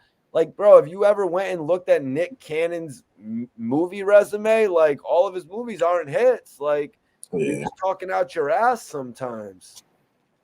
Yeah. He's saying he's super rich, so we know that ain't true unless he into some top secret investments, and he's not even a top secret person. Guys are saying that people are rich just because they were married to somebody that was worth $800 million. Like that's the end all be all. It's like, come on, man. Like, really, Wack? That's like what you're talking about. He said he married his wife worth 800 million. Well, no, he was married to Mariah Carey, and she's worth like 300, 400. I mean, if he's still married to her, then you could say that. But I don't matter if he was married to her. Man, who cares? Yeah. It's just whack that's what they associate his money with. Oh, he's married to a woman that has $500 million type shit. It's like, that's where you're talking about his money from? Like, that's how you're comparing Nick Cannon's money to Master P's money? Yeah. Like, that was just whack to me, man. Like, we know Nick Cannon's album sales. Nick Cannon never even had a successful record label. You know what I mean? But Bonds, I don't think Wack really knows this history. Has he not? What history has he been following? Yeah.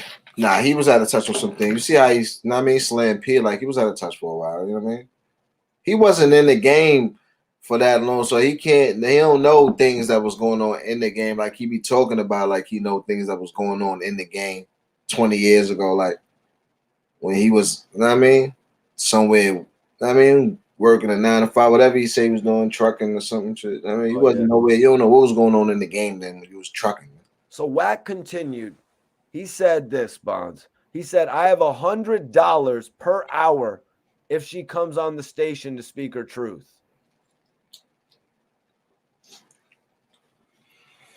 Can you believe that? He was saying, Buck hired you for a whole nother reason for $100 an hour. I'm going to bring you on just to tell your truth on the podcast. Now he's giving podcast deals out. You see, this was his angle, Bonds. What is it about that? What is it about that interests Wack 100 exposing young Buck in such a fashion? Some people chimed in, Bonds. They said you wouldn't say that to young Buck's face. In your opinion, listening to Wack 100, would he say this to young Buck's face?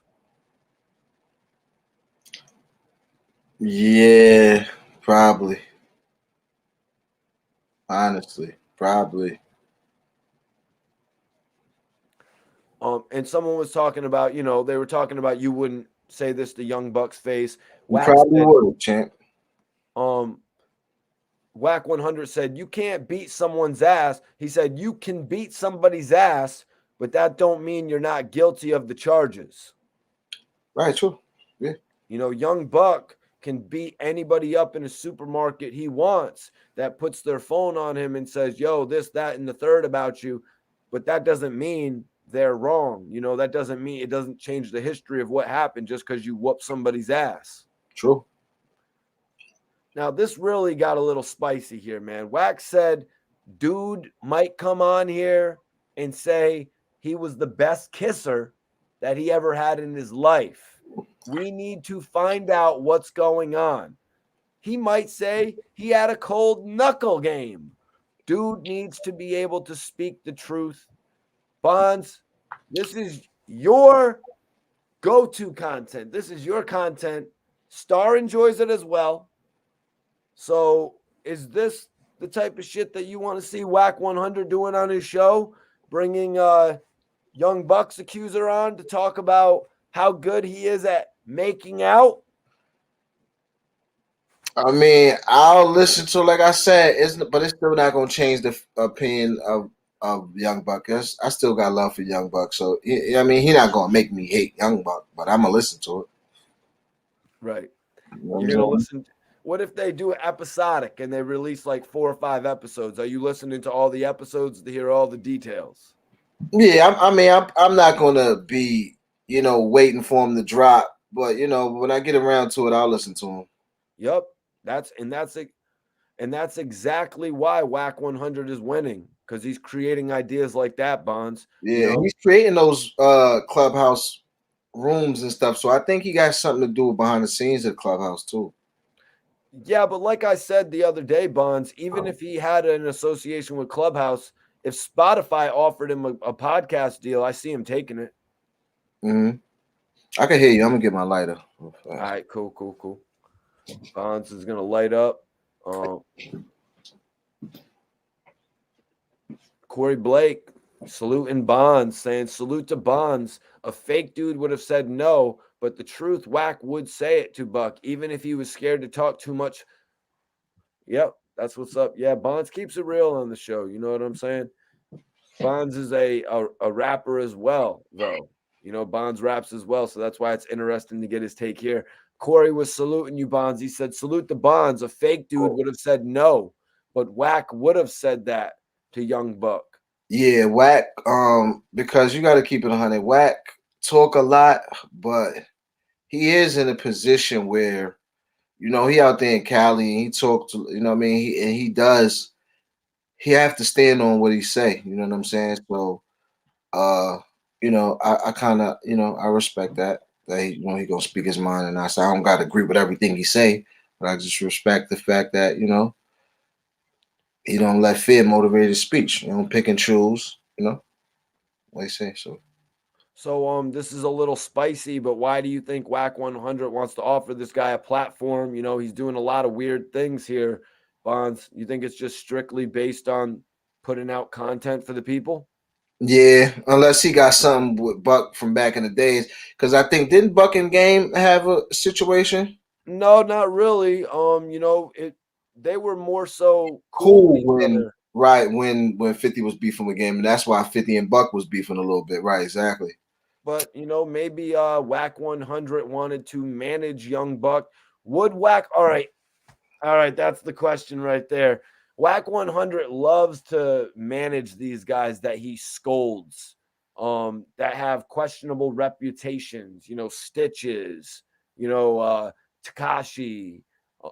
Could you have seen Wack 100 managing Young Buck, or is that out with all this shit? Oh, that should be out at this point. I mean, for Buck, he just slandered your name like that. I know you ain't about the Buck. What do you mean? All these guys love working with Wack after he kills their names. They love it. Wack makes them look like crap, and then they want to go work for Wack. We've seen it happen twice now, haven't we? Yeah, he might explain to them like, "Yo, listen, I'm getting your name viral in the algorithms, man. It doesn't matter what I'm saying about you. Just, you know what I mean? Your name is all over the algorithm now, baby." You probably talk stuff about him and then call him like, "See, I got you trending, man. Come on." 99 Goat said Birdman pays Wack and Buck did expose Birdman. I don't remember that. Yo, salute to my guy HSG Charlie. He's in the chat. Bonds, I don't ever remember Buck exposing Birdman. I mean, I did one time hear Buck say that he was in Birdman's studio and he just didn't have him doing anything, which is why he went over to UTP. But I don't think Birdman's association with Wack 100 and Cash Money West has anything to do with this. What do you think in regard to that, Bonds? I think it could be though. It could be because, like, you're right though. They did Birdman and Wack do have a relationship. Wack left Cash Money for UTP, you're saying?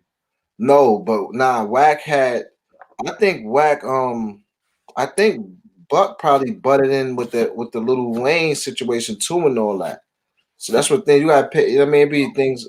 When Wayne was going through the stuff with Baby, and well, technically, Little Wayne did not like Young Buck because of all the freestyling he would do. But I don't really think Birdman would send Wack after Buck, Bonds. That doesn't make sense. Nah, he ain't send him, but it's just like fuck him. You know what I mean? My man don't mess with him. It's something Wack 100 could potentially use against Young Buck in the next blog, right? Right. Like if it's somebody that you don't like, and say if somebody that you don't like for a valid reason, and he did you dirty or something, I might. You know what I'm saying? I'm not gonna spare him. You know what I mean? Anyways, let's move on. But let's move on from that. Welcome to the show, SV Twiz. Salute the bros, Bon Simmons, Double Mikey salute, T. bro. What's good? What's good? You already much love. Twiz, thanks for joining us, man. We're just For getting off sure. of the Wack 100 exposing Young Buck topic, man. Okay. With all this recent shit going on with Young Buck, the last question in regard to Buck I wanted to ask you, Twiz, is do you think we'll ever see Young Buck reconnect with 50 Cent, or is 50 done barking up that tree? 50 done. Yeah, I mean 50 a businessman. His name too tarnished. Salute, Schizo. Salute, bro. 50 don't have nobody around him. Salute. 99th Ghost in the building. What's good? Much respect to everybody. 50 the type of guy, man. He don't want nothing crazy connected to his name because now it's like you represent that. You a part of that. Yeah, I mean everybody around him gotta. He'd rather look for new talent than to be trying to deal with somebody like Buck. It's a fact, though. So let's talk about Wack 100 going on to Clubhouse and talking about Gillie the Kid. Now, Gillie, Wallow, Joe Budden, and Wack were all in this room. And one person on Clubhouse said that Gillie had been done. He had been down for the rah-rah in the past, but then he was out popping his crotch with Bobby Shmurda. Gillie replied, I've never had to be nobody but me, and nobody plays with me. I'm 5'9", 150 pounds. Why does nobody play with me? The hood blogger, you're from Philly. Like he said, Gillie was about the rah-rah, but now he's doing the Michael Jackson pop crotch with Bobby Shmurda. I just want to get your take on that first. Gillie said nobody plays with me. He's 5'9", 150 pounds. Well, Gil, Gil solid, man, and we all know that Gil, he's a character, man. He funny, you know what I mean. But he also serious when need be. So I didn't see the actual clip of him dancing with Smurda, but come on, man. That man married. He got a family. Gil, one of them people where it's never no second question about him being funny or like on that type of time. You know what I mean? If that's the type of narrative they was trying to joke around with, you know what I mean? So he enjoying life, man. He had like out of all the things he did through his career, he had one of the greatest points of his life because he can show his potential just from being him. He don't got to worry about album sales. He don't got, you know what I'm saying? Then he's sharing it with his cousin, the one that originally built Major Figures. So, he had a different space in life. So I wouldn't be surprised seeing him do the worm with Bobby Shmurda, you know what I'm saying, in the club. Like the worm? Now, listen up. Gillie said this, Bonds. He said, I don't live under a certain set of rules. I do what I want to do. I have fun. Now, did you see the opening with Gillie and Bobby Shmurda? And if so, can you give us your response to it? You are a relative old head, as Wack 100 would say. Yes. I didn't see it, but I heard about it a lot, and we even covered it. But I feel like Gillie is at a certain point in his life. I mean, going through the industry thing, he's been playing his position. He played his position for a long time. You know what I mean? So now he got the freedom to do what he want to do, and you know what I'm saying, living his life, and he's building with the people that he do interviews with. So you know what I'm saying, getting along with, and you know what I mean. So he had a good time with Bobby. Like Bobby brought some good energy in.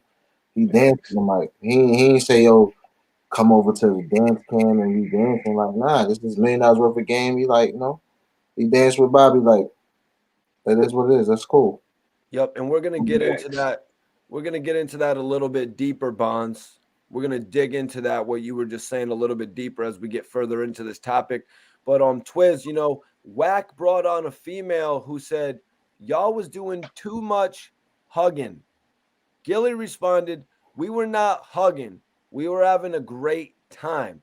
And another female replied, That's not what the block is saying, Gilly. Just talk to me in reference to that. You know what I mean? How much does the block play into this factor of watching two grown men hug? Why is it such a big deal? I'm pretty sure the block watches a lot of basketball. I guess it depends what block you on, because where I'm from, people ain't talking about that on the block. It's too much real stuff to be going on to be talking about. Hey, y'all saw Gillie on the joint dancing with Shmurda? Like, that ain't block talk. You know what I'm saying? So that maybe on clubhouse streets, you know what I'm saying? Every joint is, you know what I'm saying? That's the clubhouse street life. It's different in the real world, man. When you comfortable in your own skin, you good. But it's like the artists that do come out or really got sugar in their tank, don't nobody say nothing about, but they see somebody solid, whether and like I said, Gil got character, man. He even did a blog with like a little clip on Instagram. This probably was a couple years back, and he was like, rappers these days be like this, and he came out like he had like the person and all that, and was walking and all that, how that, you know what I'm saying? So he got character, man, you know what I'm saying? But that's just what they do to get Gil to respond and things of that nature. Yeah, Bond. Sometimes I think people, that's kind of like a phrase, that's not what the block is saying. And they won't necessarily mean the block, right, Bonds? Nah, like Gillie said, man, we don't operate by them rules, man. We don't operate by them rules, man. We operate past them rules, man. We don't care what they talk about. And like Twiz said, if you on the block, we're not talking about, we ain't even bringing up, you seen who what he did on Instagram. Like, they ain't what's going on right now. We don't even care. Like, we don't like. So you can't tell me street dude going. They ain't watching the internet. They don't even know what's going on the internet. Facts. So Iceberg, our moderator, the godfather of the chat, as I like to call Iceberg, he says it was the littest intro ever on Gillie's podcast. Gillie actually said that was the best intro he's ever been a part of, and he's been in shit with Lil Wayne. So Bobby's charisma is undeniable. He figured out how to make his haters even laugh with him. He really fell off the couch in the intro, you guys. So Twiz, another person commented, he said, and I'm pretty sure you've seen almost every episode of $1 Million Worth of Game as well, Twiz. But this guy said, I've been watching $1 Million Worth of Game since the first episode. I've never seen you hug one of your people as much as you hugged Bobby. I mean, I don't know what to say, man. All I know is, you know what I'm saying, is that I couldn't question how Gil moved, because Gil, for one, bro, if Gil moved funny, we would have heard about it when he was trying to be a rapper. That's first and foremost. You have solid guys that do get in the industry and they get behind the scenes and they do strange things, bro. But Gil was so solid. He was the first dude that was exposing, and I ain't gonna speak on it, but he was exposing things going on behind closed doors and certain principles that we stand on and things of that nature, bro. So at the end of the day, Gil was just, obviously he was in a good mood, you know what I'm saying? And Bobby coming from, you know what I'm saying, any trenches, and Gil being from Area Ave and having a bunch of stand-up people around him, bro, you gonna salute what Bobby did, bro. Like, you know what I'm saying? You gonna salute him. Salute. Appreciate it, Daniel. George McCarthy says, bromances are bromances. They just jelly. Now, Gillie said that's the problem, and I want Bonds to come in and comment on this. He said that's the problem. None of the old heads want to embrace the youth, because Wack had also said that was the Amsterdam vodka. He said it was the vodka, the alcohol talking, that made him want to dance around and do an interesting intro with Bobby Shmurda. And Gillie's just like, yo, none of y'all want to embrace the youth. Y'all just want to sit down and, stand up against the wall. What's your take on Gillie actually embracing the youth? Yeah, that's dope, man. We gotta, that's like I said, man, that's the whole thing. That's the whole love thing, bro. You know what I'm saying? We gotta lead with love. We gotta give each other love. You know what I'm saying? A lot of times when the frustration though from the OS, watching how dudes move, and then the youth be when they be growing, they don't listen, and sometimes they don't feel like they get that acknowledgement and respect. But you know what I mean. But at the end of the day, it is up to the older generation to know, and we got to lead with love, man. Shelter them and help them out in them situations. You know what I'm saying? So to get where they going. So I salute Gillie for saying that aspect and taking that on. You know what I'm saying? That's dope. Yeah. Facts. Not being afraid to dance with these kids to their music. Dudes is crazy out there, man. You know what I mean? Right. I think Gillie said that they got water in their knees or something like that. Schizo said Gillie, the kid, always stay 100. That's why he is respected and proud of Bobby Shmurda. Big ups to them. Hilt TV says Bobby is just enjoying life. Is that what you make of it, Bonds? Yeah, bro. He just was in the, you know what I'm saying? And and remember the energy he had that got him, that got him in that situation. So now he coming back different. Like, you know what I mean? Dudes was calling him stupid when he's coming out, being too hood, rapping about stuff. I mean, got locked up. He was an idiot. Now he dancing. And he's soft anyway. He can't win for nothing. You know what I mean? Yeah, I went back and watched some of the old videos, and it is safe to say that he did not have the same moves before he got locked up. Or honestly, the video directors just didn't capitalize on it, because I saw this one move Bobby had where he was going like this with his arms, and I was like, oh, he was trying to get into something right there, but the video director cut to the next scene before he started. Look, because you know how it is, Twiz, being a video guy. When you work with an artist, you always want the artist to look cool. You don't want him to look too quote unquote spicy when you're cutting the video together. You're like, oh, he's looking a little spicy right there. But now they're just like, oh, I'm gonna let the screen run. I'm gonna let the screen run for the whole 10 seconds that he's dancing like that, rather than cut to another cool part. Facts. Right. He's been dancing, but they've been cutting the videos different. That's what it is. Yeah, like, especially if you pay attention to how you've been dancing lately. It's like he just trying to figure it out. Like, I'm gonna make a new trend. Let me try this. Right. Like, he just letting his body, you know what I'm saying, go whichever way it fall, bro. Yeah. You know what I'm saying? Bobby Shmurda dances like how your mom told you how to dance when you was like 10. They're like, all you do is move. You just gotta move your body. And then Bobby's just moving every part of his body and shit. Twiz, George wants to know what you're sipping on. Get out of Twiz's cup, George. Hey, man. It's still, you know what I'm saying? It's still the same joint. This is a different bottle, though. So, you know what I'm saying? Same flavor, different bottle. Oh, do say, boy. And plus the whole aspect of being like Bobby's from the Caribbean. My island boy. He's an island boy. I just hope he doesn't do a remix with those guys. Bobby Shmurda has already been tricked into doing one song with 6ix9ine. Please do not trick Bobby Shmurda into doing a song with the Island Boys. Twiz, is he gonna do a song with the Island Boys? No, he ain't gonna do nothing with the Island Boys. You know what I'm saying? He should. He should, Bonds? Yeah. You think NBA YoungBoy is gonna remix the Island Boy, whatever the hell that, I think it's called Island Boys, right? Yo, I should jump on that shit. Island boy. Shout out to Barbados, Shout out to Barbados. Would you be like Bonds an Island Boy? Like, I'm just right up, make it. Bonds an Island Boy. Bonds gonna take it if he don't make it. Bonds a Southside boy. Bonds yes.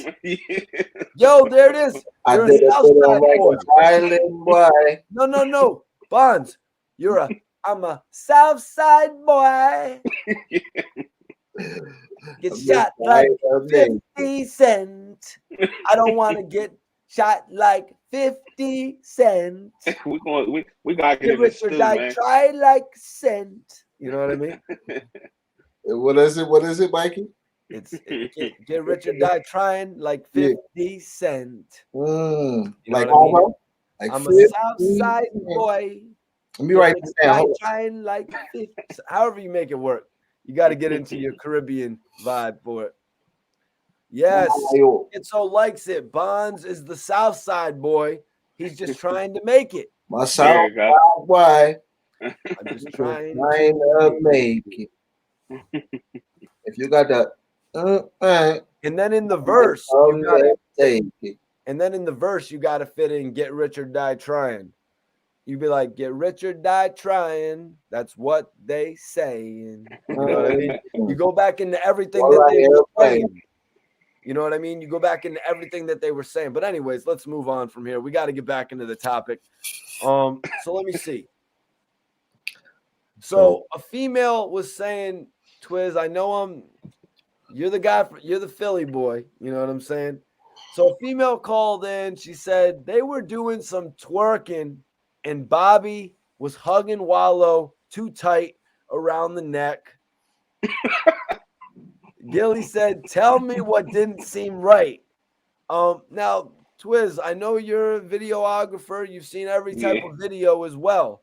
Sure. What do you make of the way that these dudes, no shade Bonds, I know you've probably done it a few times. What do you make of the way that they be grabbing each other around the neck? Yeah, if you really got love for somebody, you know what I'm saying? You be like, damn, bro, you ain't seen him in like 10 years. Like, this is my bro right here. You hook him real quick, you know what I'm saying? You know what I'm saying? It ain't nothing like that. Shot, I mean. Yeah, I mean. All right.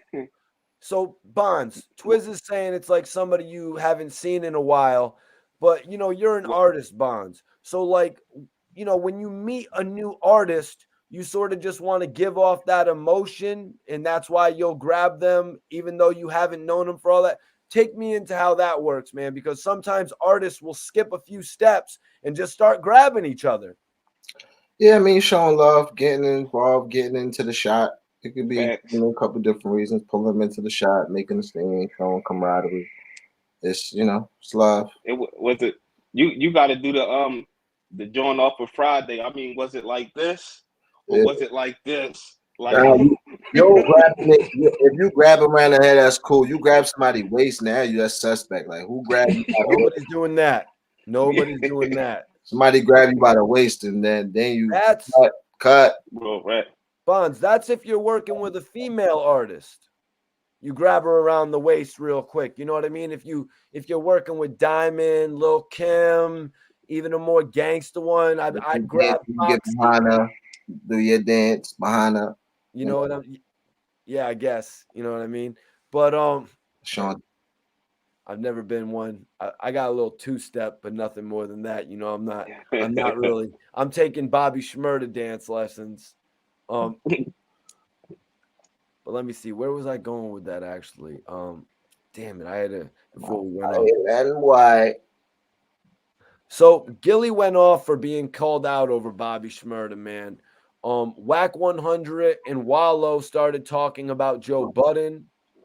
But then Wallow was actually questioned by a female. One of the females questioned Wallow, and she said, "Bobby hugged you really tight." And Twiz, she also said, "You didn't move his hand." She said, Wallow replied, he said, listen, let me just get this straight. And you're going to love this, Bonds. He said, let me get this straight. Every time I see Wack, he gives me a 3-minute hug too. So Wallow was kind of put it in perspective that sometimes when dudes embrace, they're going to chill there for a second. You know what I mean? Thanks. Sometimes if a dude is seeing you after a while, he's going to chill there for a second. Or as Bond said, sometimes it'll even just be pulling somebody into a shot, you know, so you can both be into frame.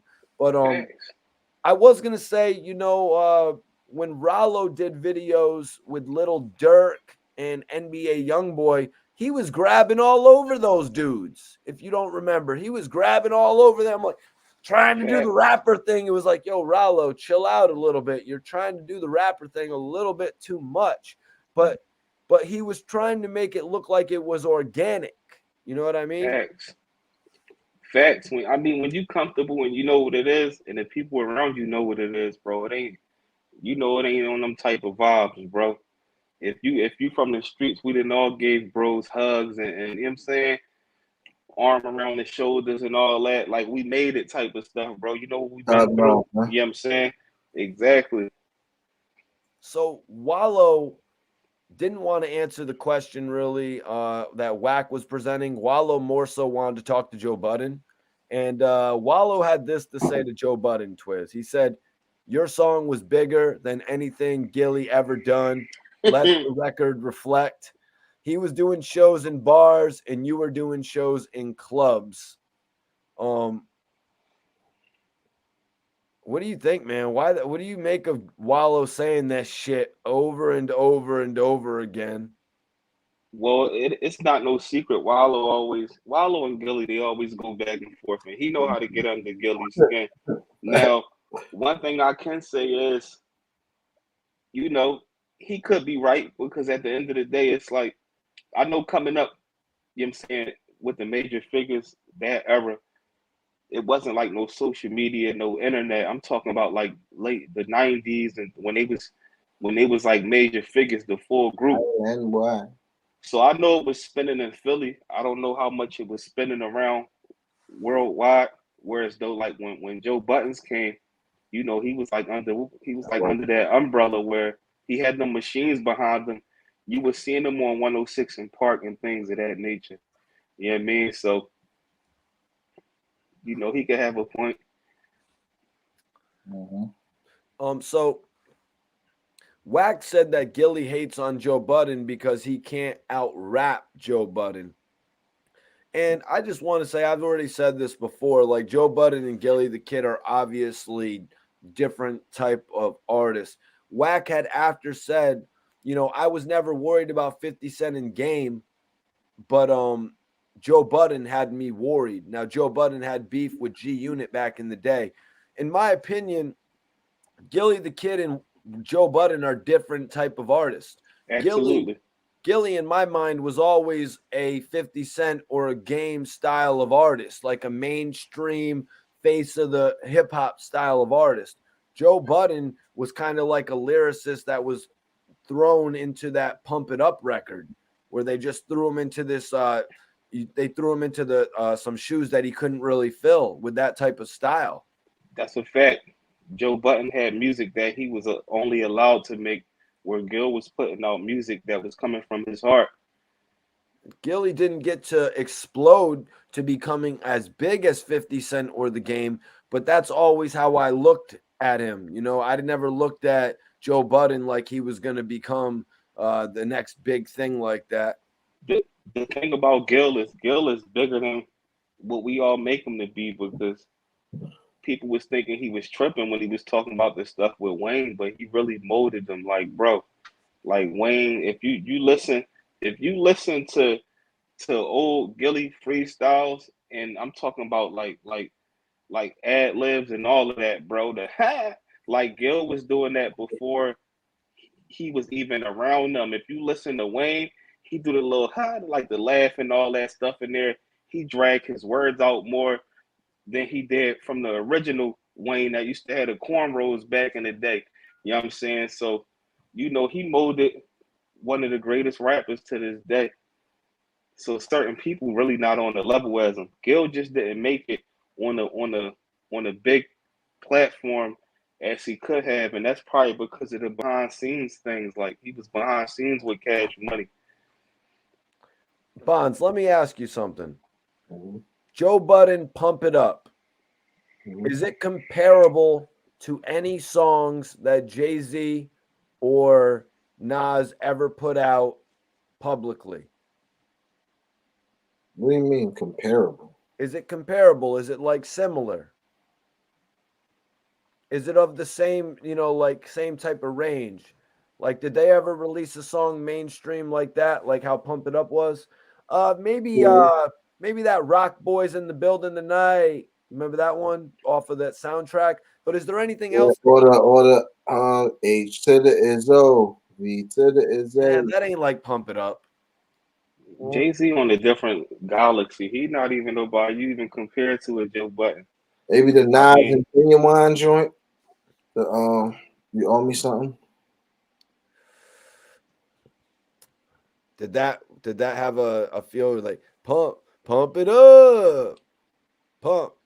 Because that was like sound wise. You mean like a sound wise? Yeah, I mean like a sound wise. You know what I mean? I mean like something presented to the public like that.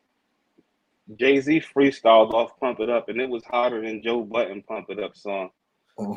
He did freestyle. Real rap. But in your mind, Bonds, if Joe Budden never had Pump It Up, like if he never released Pump It Up, and we had a world where we never saw Joe Budden releasing Pump It Up, and he got to release his music, would he have found another hit, do you think? Oh no. It's kind of a hard question. It depends on who he would have did. You know what I'm saying? Who he would have been with. Like, you mean the music that all the music he released besides Pump It Up? Nothing else hit. Like, would he have found something else that really got his shit all the way out there like Pump It Up was? We ain't hear nothing. He released a bunch of other records. Yeah, but I'm just saying that kind of put a dark cloud over him where everybody was like, oh, he's the Pump It Up guy. He's got, he's going to make records like this, when he really wasn't that guy. He was the mood music guy. Yeah, well, he grew to the mood music guy. You know what I mean? Oh, yeah? Yeah. He wasn't the mood music guy when he did Pump It Up. You know what I mean? You're right. That's kind of like how, in those movies, how like a cop detective, he grows to be the old disgruntled detective over years and years of going through shit. Learning shit. You know what I mean? Good point, Bonds. Good point. Joe Budden was a one-hit wonder. Thanks. Who the hell is Joe Budden? Slanging it. He putting some slang on it. Oh, okay. All right. Joe Budden, Joe Budden. So unless he had a typo or something, maybe, I don't know, maybe true. Did a typo, and I'm just giving him some swag for it. So Wack 100 wanted to get it out of Joe Budden that what Gillie the Kid was doing with Bobby Shmurda was inappropriate. He's saying that Bobby Shmurda and the dancing shit, that wasn't gangsta. Inappropriate for who? They ain't gangsters though. Niggas ain't trying to be gangsters. So inappropriate for who? That might be inappropriate in your gang. We ain't in your gang though. Yeah. Wack said, I already told Joe, they're my partners, Twiz. He said, they're my partners, but that wasn't appropriate. That Bobby Shmurda shit, they was dancing shit, that wasn't gangsta. What has it got to do about being gangsta? Yeah, they think everybody in their gang probably. You gotta tell them we not in the gang. We not in your gang though, bro. Twiz, what does it have to do with being gangsta? What is being gangsta gonna make them more popular or something? I don't even know why he mentioned the word gangster when he sat down with 6ix9ine. That ain't being gangster. From Cali, if we gonna speak that, yeah, man. So Wallow actually got a moment to speak to Joe Budden before Joe Budden was able to answer this question if it was appropriate. So Wallow said to Joe Budden, Joe, what you've done, you and a couple others with this podcast shit, you did some shit and jumped in a lane when it wasn't cool, when people weren't thinking about it. And you just showed us what it was about out here. It's people doing it, and you were doing it when people didn't even know what a podcast was. And yeah, Twiz, I think Wallow is saying this because, he's just jumping on this Clubhouse and he's addressing maybe new people who haven't heard him before. So he wants those people to hear him giving Joe Budden his flowers, because Joe Budden kind of paved the way for a lot of dudes.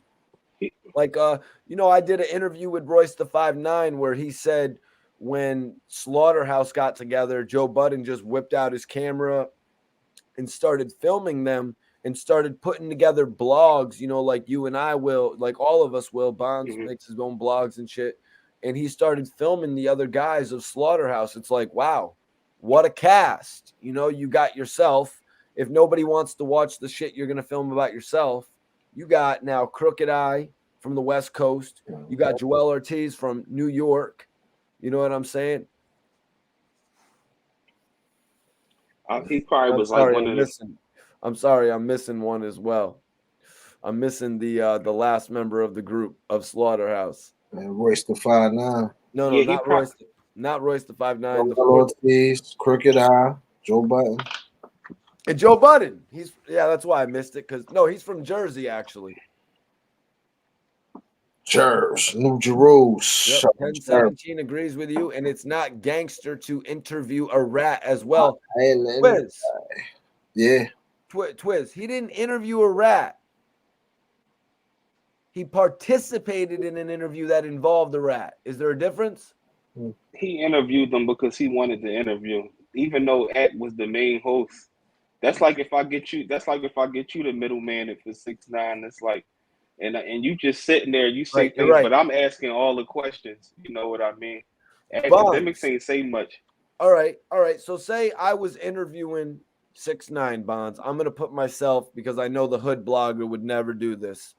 You know, that's why you guys love the hood blogger, because he's gonna keep it hood.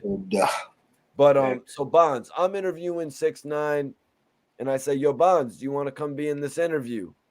You know what we do already. You know, you're like Wack 100 be jumping here and there with academics. So you know what we do, Bonds. Are you sitting in for that interview with 6ix9ine or not? Yeah, of course. I would interview 6ix9ine. Okay. So, would you would interview him, Twiz? Would I interview him? No, I wouldn't interview him. It just that, like, now, for instance, say if it was somebody from Philly in them shoes, from my city, and if I was to sit down with him, you know, I'll be throwing all haymakers at him. Where like the biggest issue with Wack sitting down with him was him forcing a narrative that 6ix9ine wasn't already talking about. It's like sitting down with somebody that stole cookies, and you'd be like, so you stole the cookies because, you know, you really wanted them. You ain't have nothing to eat in 17 days. When, you know what I'm saying? When it boiled down to this guy stole the cookies, instead of saying, like, bro, it's 3 people in here. We had 3 cookies, bro. It's 1 left. You know what I mean? Like, so that's where the biggest thing came in at, because he was like, you did this because you're a civilian, when he wasn't really no civilian, bro. A civilian is somebody that go home, that go pay their bills, they stay off the streets, they not connected with it, and they might have witnessed something, and it scared them, and they get questioned, and you expect them to tell. He wasn't in a role of a civilian, so for him being from the streets, he didn't bomb them like he was supposed to.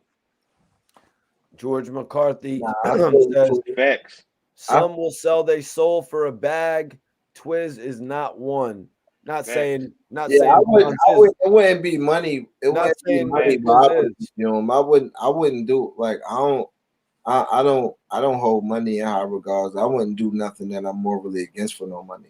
Yeah, nah, Bonds, you had the right answer. You had the right answer for that, Bonds. I would have thought if you wouldn't have sat in with that interview with me and 6ix9ine, I would have thought you were a damn fool. Right. Twiz knows damn well he's going to be rocking with us, whether he sits with 6ix9ine or not. You know, he'll be rocking with us all the way. And that would be perfect. You know what I mean? Because just look at Logan Paul's podcast with all those guys. What makes their podcast so interesting is that they all have a different experience and take of shit. Right. Oh, yo, Todd Armstrong.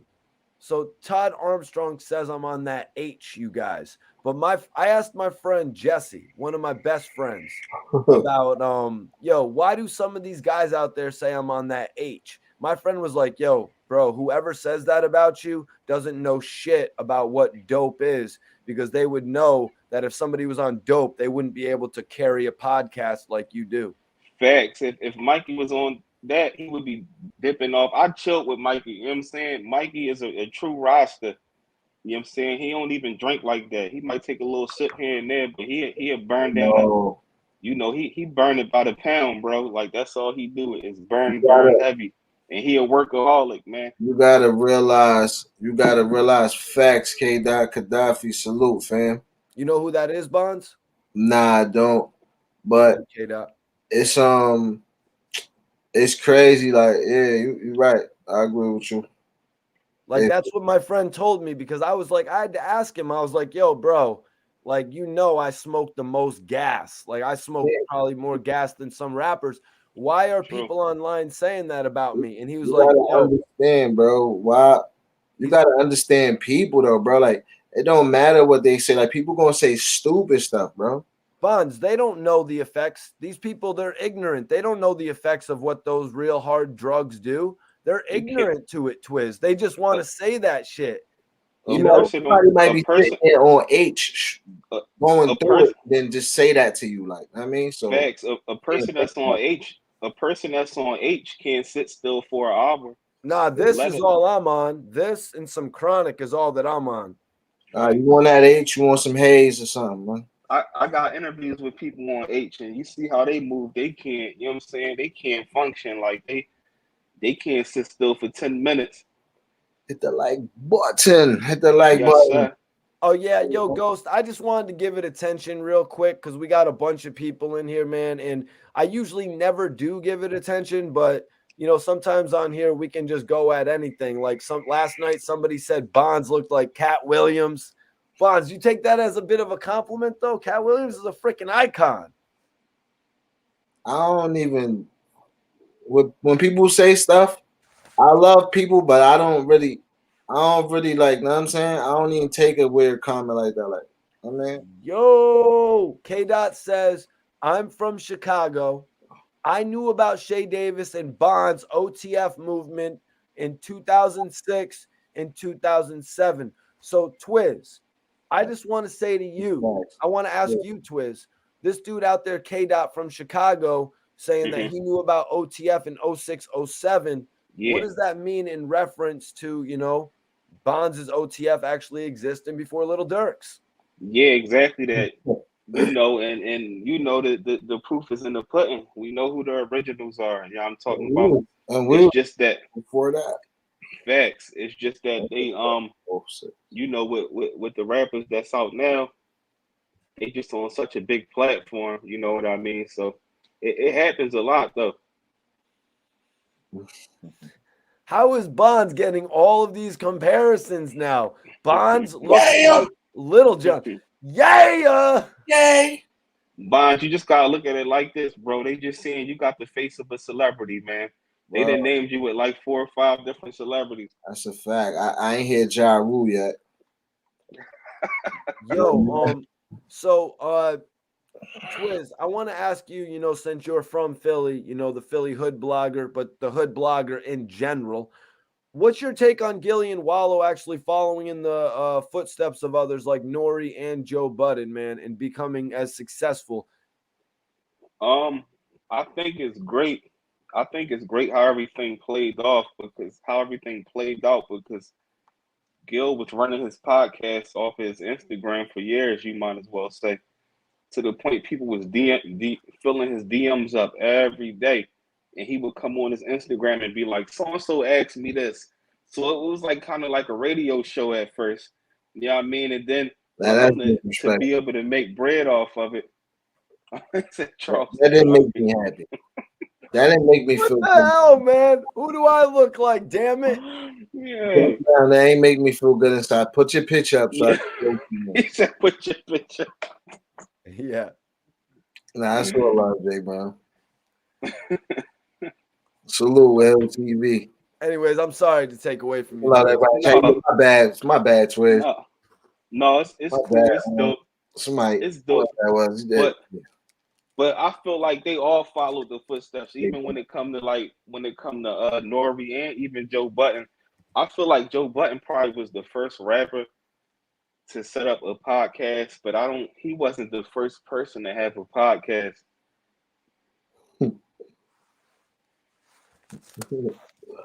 Like, for one, I knew about Tech Stone podcast before Joe Budden podcast was even mentioned. Like, I never knew what a podcast was until Tech Stone was doing them heavy hitters. But Joe Budden has been blogging for a while. Remember, he was with Tahiri and all that, and they was putting stuff on like YouTube and blogging, right?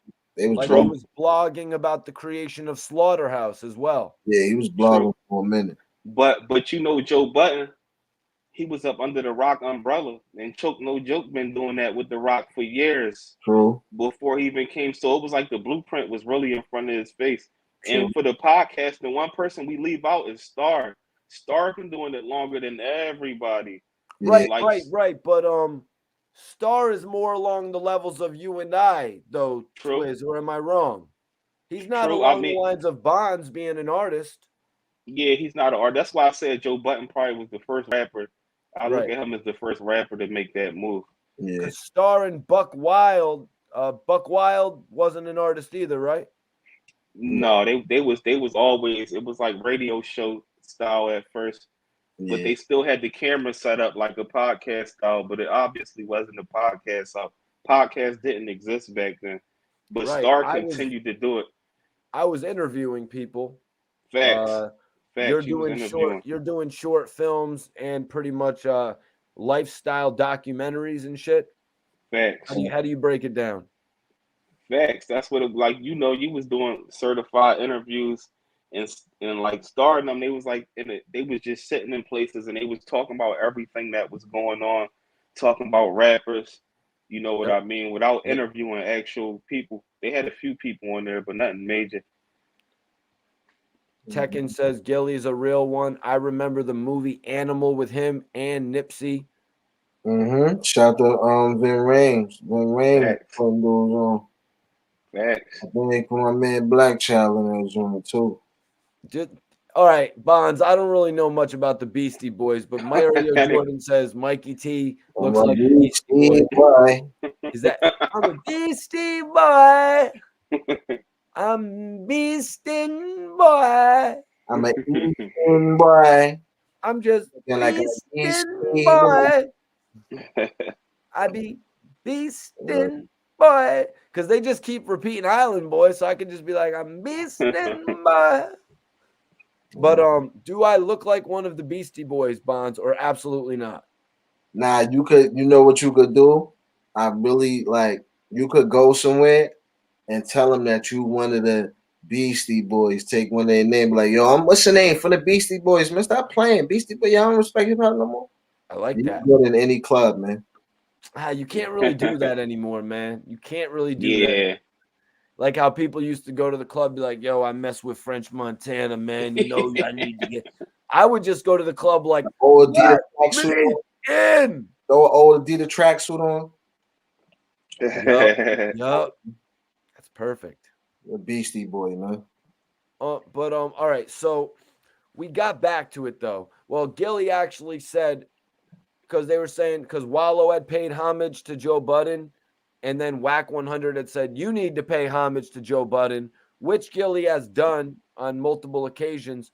But Gillie said, I had already paid homage to Joe, and he barbecued me the next week. Yeah, so yeah, Gillie actually did try to wrap everything up, but maybe they had already had an episode filmed where Joe Budden was talking about Gillie. I'm not really sure what happened there. But you know how that shit could happen, Twiz. You know, Joe Budden already had something locked and loaded where he had already had 10-minute rant. Facts. Joe Budden was snapping on that joint too. I'm like, man, he had that built in. All you heard was crickets. But Wack got back to the Joe Budden talk about the being appropriate, and he actually gave Joe Budden an out. It's like sometimes in an interview when you ask somebody a question, but then at the end of the question you sort of answer it for them. You give in an answer where it's like, oh, they can just take that answer as like a get out of jail free card or get out of an interview question free card. Wack 100, you know, he's new to Clubhouse, so he kind of shot himself in the foot here because he said, what Gillie did, was it inappropriate? He said, did it make you raise an eyebrow? He asked a rapper if something that another rapper did made him raise an eyebrow. In hip hop, we've seen damn near everything. You know what I mean? It's like wrestling, WWE. People don't watch it because they're doing storylines over and over and over again. We've seen it all. You know what I mean? Bonds, as a rapper, you go, you do shows, you see beef. You've seen it all. You know what I mean? So Joe Budden replied, he said, it didn't make me raise an eyebrow. He said, you know, he gave him an out. He didn't even have to answer the question in his own way now. He gave him an out. So Wack 100, You need to upgrade from that style of question asking because you just ruined your little blurb. You know, you ruined your little sound bite. Right? Mikey T, come on, man. You giving out classes or what? What'd you say, Bonds? You gotta teach him, Mikey T. You giving out classes or what? Exactly. Well, so Joe Budden said, it didn't make me raise an eyebrow. People go on Gillie's channel to be animated. People go on Gillie's channel and be animated. What do you think about that, Twiz? It's like this, man. I feel like Wack owed them one. Wack owed them that. So Wack had to try to get him back from the Suge Knight interview. You know what I mean? Remember, Gil, like, I got you. That's for one. And for two, man, I could see if Bobby came on the show and he was really like dancing how he was on the stage that day. It'd be like, bro, you know what I'm saying? Don't bust that move off in the studio, bro. We all in here chilling, bro. Like, we can dance regular and all that, but don't get too loose in this joint, bro. I don't want to dance regular. I want to dance like Bobby, damn it. And I'm proud of Gillie. Gil in there doing the Bobby joint. That's when you know what I'm saying? Like, come on, bro. Don't drop on the floor, bro. Yeah. Like, y'all gotta have some females in this joint, Bobby. Me and Bonds are trying to go viral here, Twiz. Bobby might have been trying to start a challenge or something, man. All right, now Wack came back in after Joe Budden didn't give him the response he wanted. He said, Gillie told us he moves like that because he used to be a stripper, and Bobby Shmurda brought it out of him. I mean, Twiz, it's kind of on Gillie and himself for telling the world that he used to be a stripper, whether that's a joke or on some game shit. Yeah, man, that was that definitely was a joke because the whole Philly would have been talking about that. He wouldn't at the time he came out, he would have been, you know what I'm saying, would have got crucified for that. Like, yo, no, bro was on this type time. And we all know the game was on that type time, but Wack speaks so highly of him. You know what I'm saying? Was he managing game then? Yeah, were you managing games money then? Were you sweeping it up? Were you sweeping up the ones? But Bonds, what do you make of that comment, man? Gillie told us he moves like that because he used to be a stripper, and Bobby Shmurda brought it out of him. Yeah, he drawn. How they say in Philly, he drawn? Yeah, he drawn. Boy, drawn. The bull drawn, man. Bull drawn. It's a bad John. Now, Gillie said this, Bonds. He said, I did that because when the youngins come to see us, we going to have fun. I didn't, and it was brought up about this being staged. And we were talking about that a little bit earlier. If this was like something that they planned, like Gillie, you know, they were saying it was staged, and Gillie kind of got pissed about that. Gillie was like, I didn't talk to his record label. I only talked to him and to Punch. Punch is an associate of Bobby Shmurda. Because Gillie was questioned about the opening of the show and if the label put it together. But it was actually organic the way that they all put that shit together, the opening of the show. I know you guys haven't seen it yet, but it's one for the books, man. Gillie, like I said, he claimed it was his favorite intro ever. Yeah, that's heavy. And you know Gil and Wallow, they always dance at the beginning of the joint anyway. They definitely be sitting in their chairs most of the time, but you know. Well, Wack 100 said Benny Boom said Philly doesn't approve of it. Wack always trolling, man. I would ask you if you approve of it, Twiz, but you haven't seen it, so I won't go there.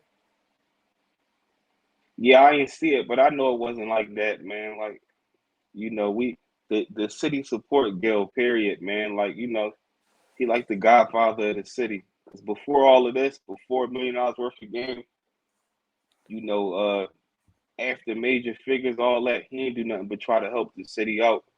A lot of artists, he was, you know, connecting the dots and things of that nature. And, you know, his name's certified, so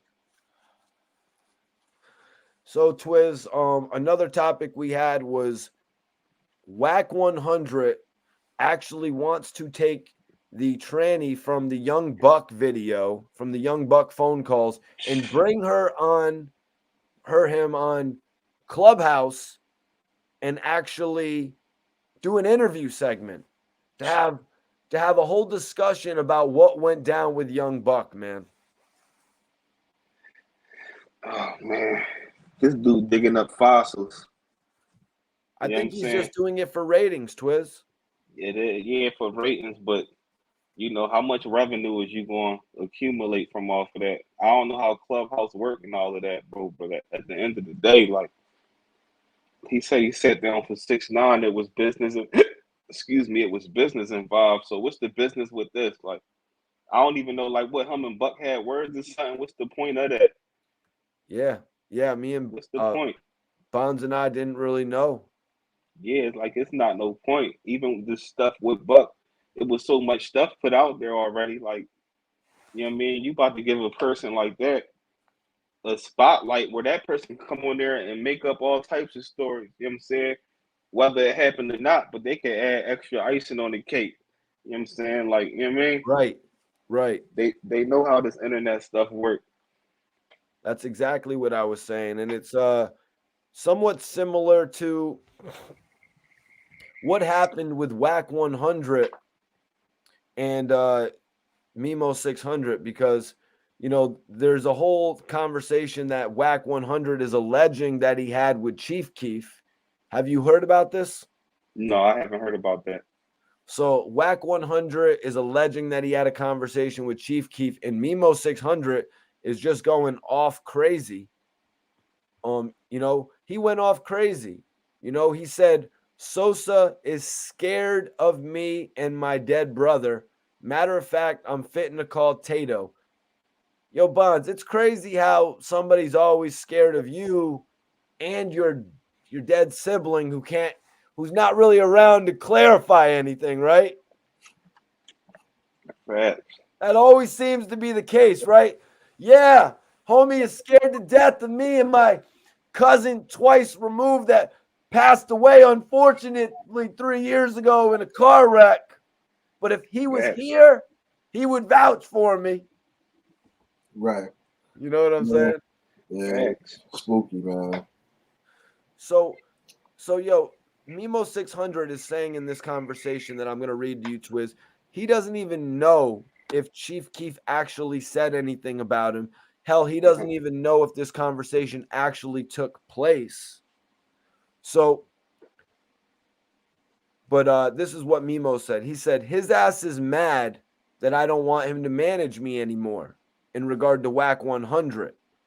He talking about Sosa called him, telling him not to F with me. Tell him I said him and Sosa is a bitch. He said, I'm fitting to get on Sosa's ass if that's true. But he didn't stop there. He didn't stop there, Twiz. He said, I'm fitting to get on Sosa's ass if that's true. You washed up. We can go right now, song for song. I'll smoke your ass. The F you talking about, all that new stuff you dropped is ass. So, Twiz, he doesn't even know if this conversation really took place. And he's even saying, if that's true, I'm going to get on his ass. But then Bonds and I were taking exception with the fact that he's saying he's going to get on his ass if he's true, but he just proceeds to do it right in the same sentence. Well, I never met Wack personally, but he seemed like the type of guy that if he's making a business decision, Chief Keef can't call him and say, don't mess with him, bro.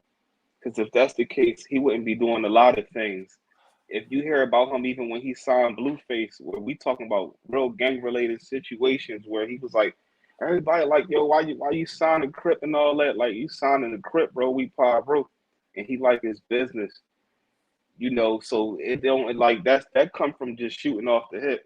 He shouldn't have jumped out the window like that and went in on Chief Keef. If you got a way to get in contact with him, you know what I'm saying? then get in contact with him, and then y'all talk about it like that. But I'm pretty sure Chief Keef ain't worried about Wack managing you, bro. Like, what is that? What if he managed him? What is that? How's that affecting Chief Keef? What do he care about, bro? When you had people like Von and him out here that was really moving and making music, and he wasn't interfering with that. You know what I mean? Chief Keef is in a whole different level, bro. And forget Chief Keef last songs, bro. He's the face of Chicago, bro. You want to talk about legacy and all of that? You know what I'm saying? Nobody really did it how Chief Keef did it. You know what I'm saying? Chief Keef opened the door, the floodgates for all of them Chicago artists to come out with all that style of goon music, drill music. You know what I'm saying? Pulling out the 30s and the videos and all of that, bro. He was the original guy. You know what I mean? So none of that can destroy his legacy, bro. I never mind. But so let me see where I'm in. But what do you think about the fact that Memo 600 is calling Chief Keef out song for song? You know what I mean? He's calling him out song for song. It's pretty apparent that everybody knows Chief Keef's songs and not his. Exactly. That's what I can't even recite one of Memo joints. I hear about his name more than I know any of his music. So he said this shit is real. This shit be blackballed out. And he also said, I believe that. I used to live next to Sosa. Now Wack 100 being in a conversation talking about Chief Keef in relation to Memo 600. Do you think he's just doing this to save clout? You know what I mean? In distancing himself from Memo 600 or something like that? I mean, I don't know, man. Like that, it's just a tricky one. That it's just a mess. It's like a bunch of he said, she said stuff. But I just feel like if Memo's so talented, he shouldn't care about that. Like you shouldn't even feed into it. Proceed. Like it's a lot of rappers and artists where labels or situations didn't work out for them and they keep pushing. You know, your talent speak for itself. You know what I'm saying? He need to get them panties out, bro. Untuck them panties and keep pushing his music, bro. Cause right now he sound like he just crying for a pity party, bro. It ain't work out with Wack. Your music's so great, so just push it, bro. I wouldn't be worried about Wack. Your music's so great. Your music's so great. So your music's so great that you're challenging Chief Keef to go song for song. Exactly. You know what I'm saying? It don't even make no sense. You jumping out the window, bro. So this is some gangsta shit we're about to get into. I want to ask you about the label aspect, Bonds. You know, the whole thing we were talking about Empire earlier, how they were just so willing to sign off on Memo going to work with Wack. But when we get to there, I'm going to ask you about that. But Twiz, I don't know if you've heard this, but this is what Memo was saying. He said on Lil Boo, this is the same dude I took on a hit with me, and he ran the first shot I let off. And he's referring to Chief Keef. He's saying the first hit, he said, I took on a hit. The first hit I took on him, I took him on with me, and he ran the first shot I let off. I'll get the internet on y'all ass, and he don't feel comfortable around me no more, because I bring that story up. Remember, you ran on me, gang. What do you think about that, Twiz? Do you think Memo 600 bringing this up every time Chief Keef would be a reason that he doesn't want to see Memo in the industry? All I know is that's a dumb statement, bro. You talking about chopping on somebody and Chief Keef. You ain't doing nothing but incriminating yourself, for one. And for two, where was all this energy when Chief Keef was out and moving around in the city? You know what I'm saying? Before, I'm talking about like Chief Keef was getting tied up in a lot of things before he fell back, bro. I think the last thing was the situation they had with like the music producers, something they ran in his house. Exactly. After allegedly. Allegedly. After that, he fell back. So, why challenge this guy when you know he at a level where he's not going to pull up out Chicago? He not like he'd be a 4-2. So what point should he prove? If something happened to you and he got something to do with that, who won from that? Bro, come on, bro. Like Chief Keef is in the mansion playing PS5 somewhere, bro. Like, you think he really worried about street credibility when his street credibility wasn't questioned when he was out there with Fredo and all of them out that joint, you know what I'm saying? Like, it wasn't that then, you know what I'm saying? But that's what people do, man. They try to suck you back in. And then when things get dark, everybody's sitting around looking stupid. Like, you know what I'm saying? Was it worth it? So Twiz, earlier in this statement, Memo 600 says, I'm going to call Tato, right? Now listen what he says. Memo continued, don't play with me. I'll get to exposing. The only one I F with from over there is Tato. And he is a bitch. I'm from 600, where we do that. I don't F with no block but my own, OTF or 600. So the guy says in one sentence, just try to make some sense of this for me, Twiz. One sentence, the only dude I F with over there is Tato, and he is a bitch.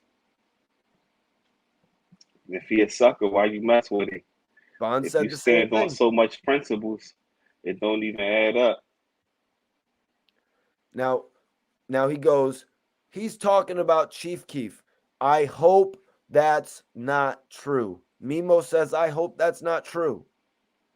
But he also continues, Twiz.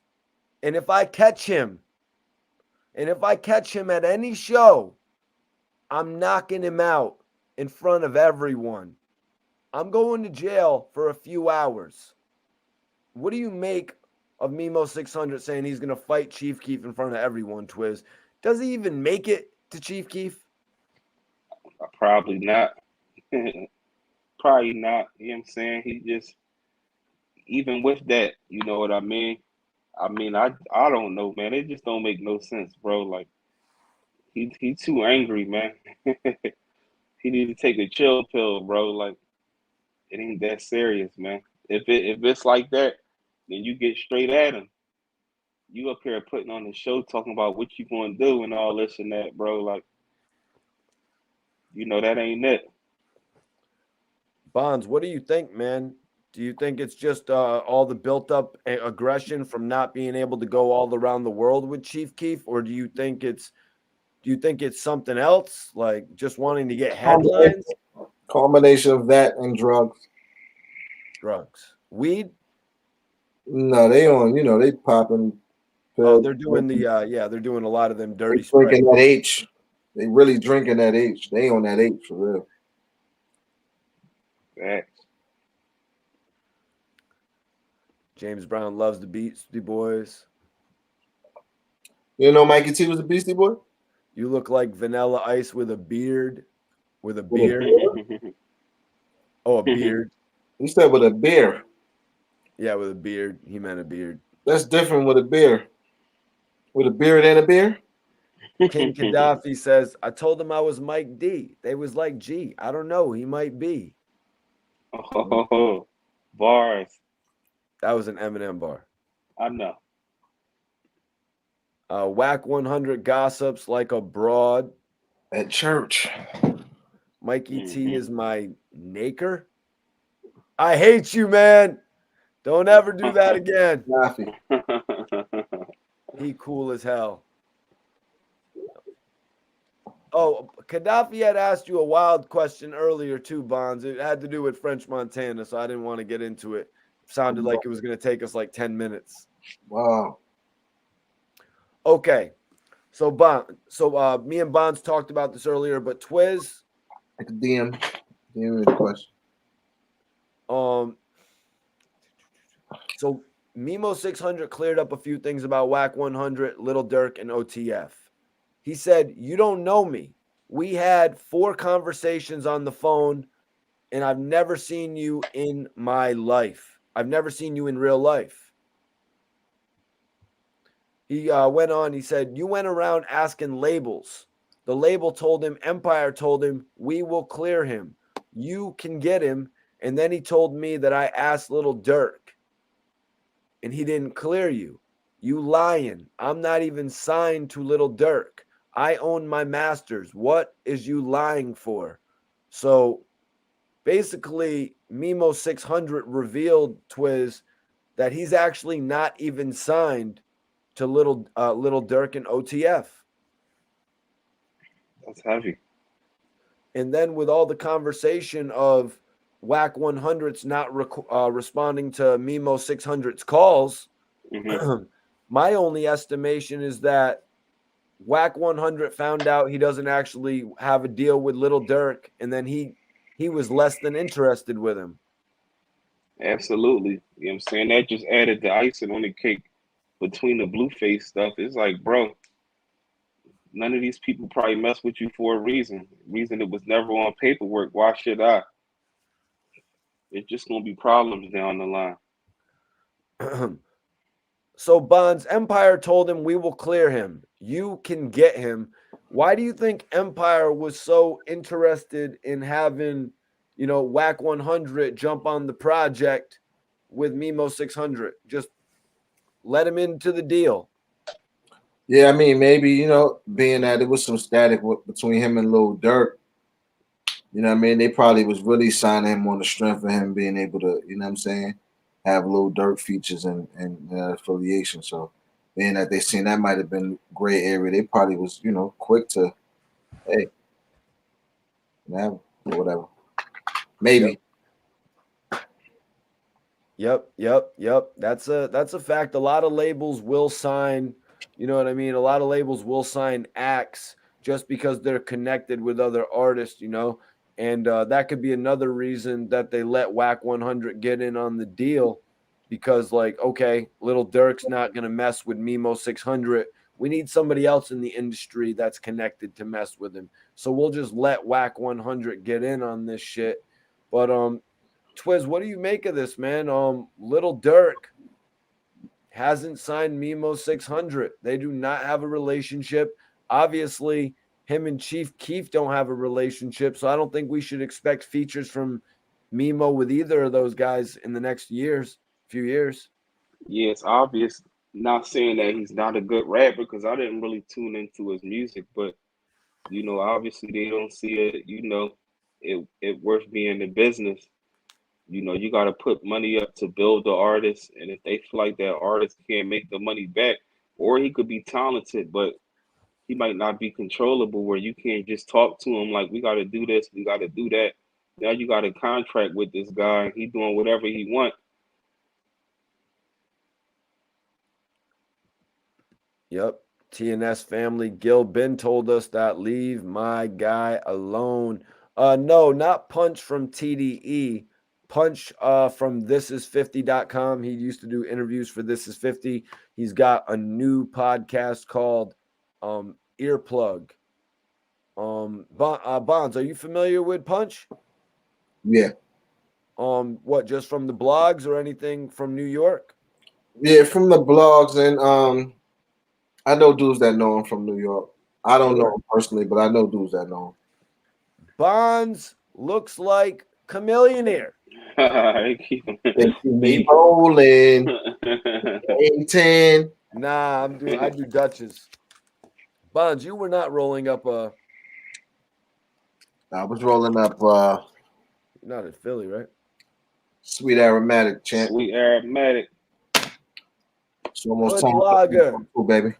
Hood Blogger looks like Joyner Lucas. Is that true, Twiz? Because you did choose Joyner the other day. Yeah, that's my guy. I ain't gonna say I look like you, but yeah. Could you see how he sees like similarities? He could spit like him. Me and some say bars, man. You got bars. You got to do saying. You know you got bars. 1017 says, I don't like how Wack is attacking everybody, especially Master P, for putting him down like that. What's your take on this, man? Bonds. We had Young Buck today. He was going in on Gillie for dancing.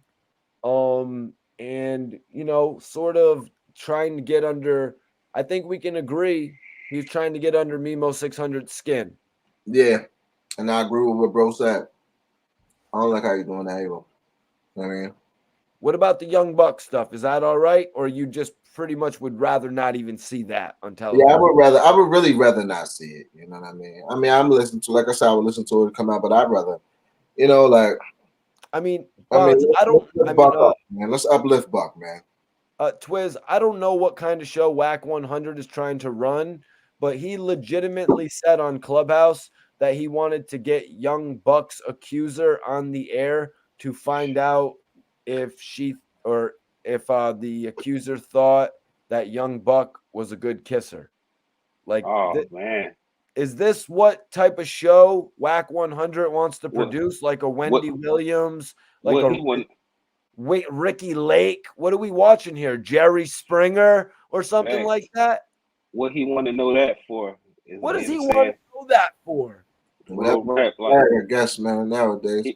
He out of pocket, man. He a certified chatty patty, as Dame would say. Yeah.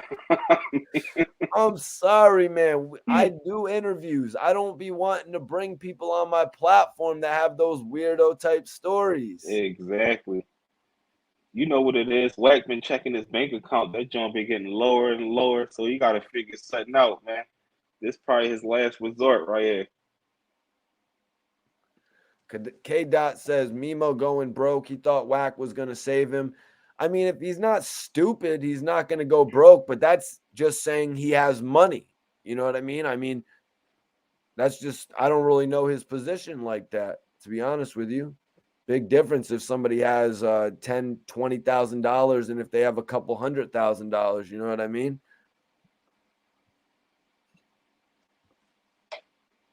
Keef don't F with him. OTF and O-Block dudes, it could be true.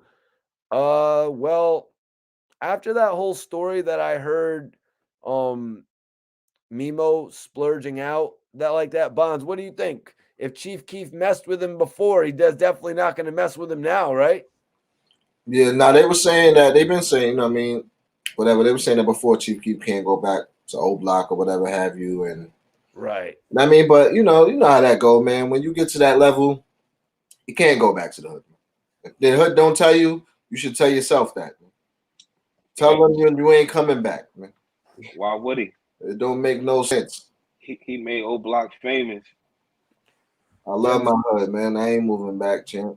Ols 1017 says, I'd rather listen to Von Simmons than listening to Memo 600. Me and you both, man. Appreciate that love, brother.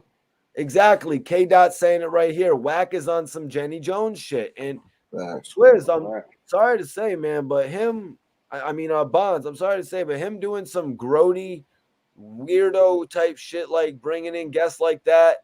And then even what we just talked about with him trying to roast Gillie, you know what I mean? With him trying to roast Gillie to Joe Budden. And then, you know, Joe Budden's like, dude, that's not eyebrow raising.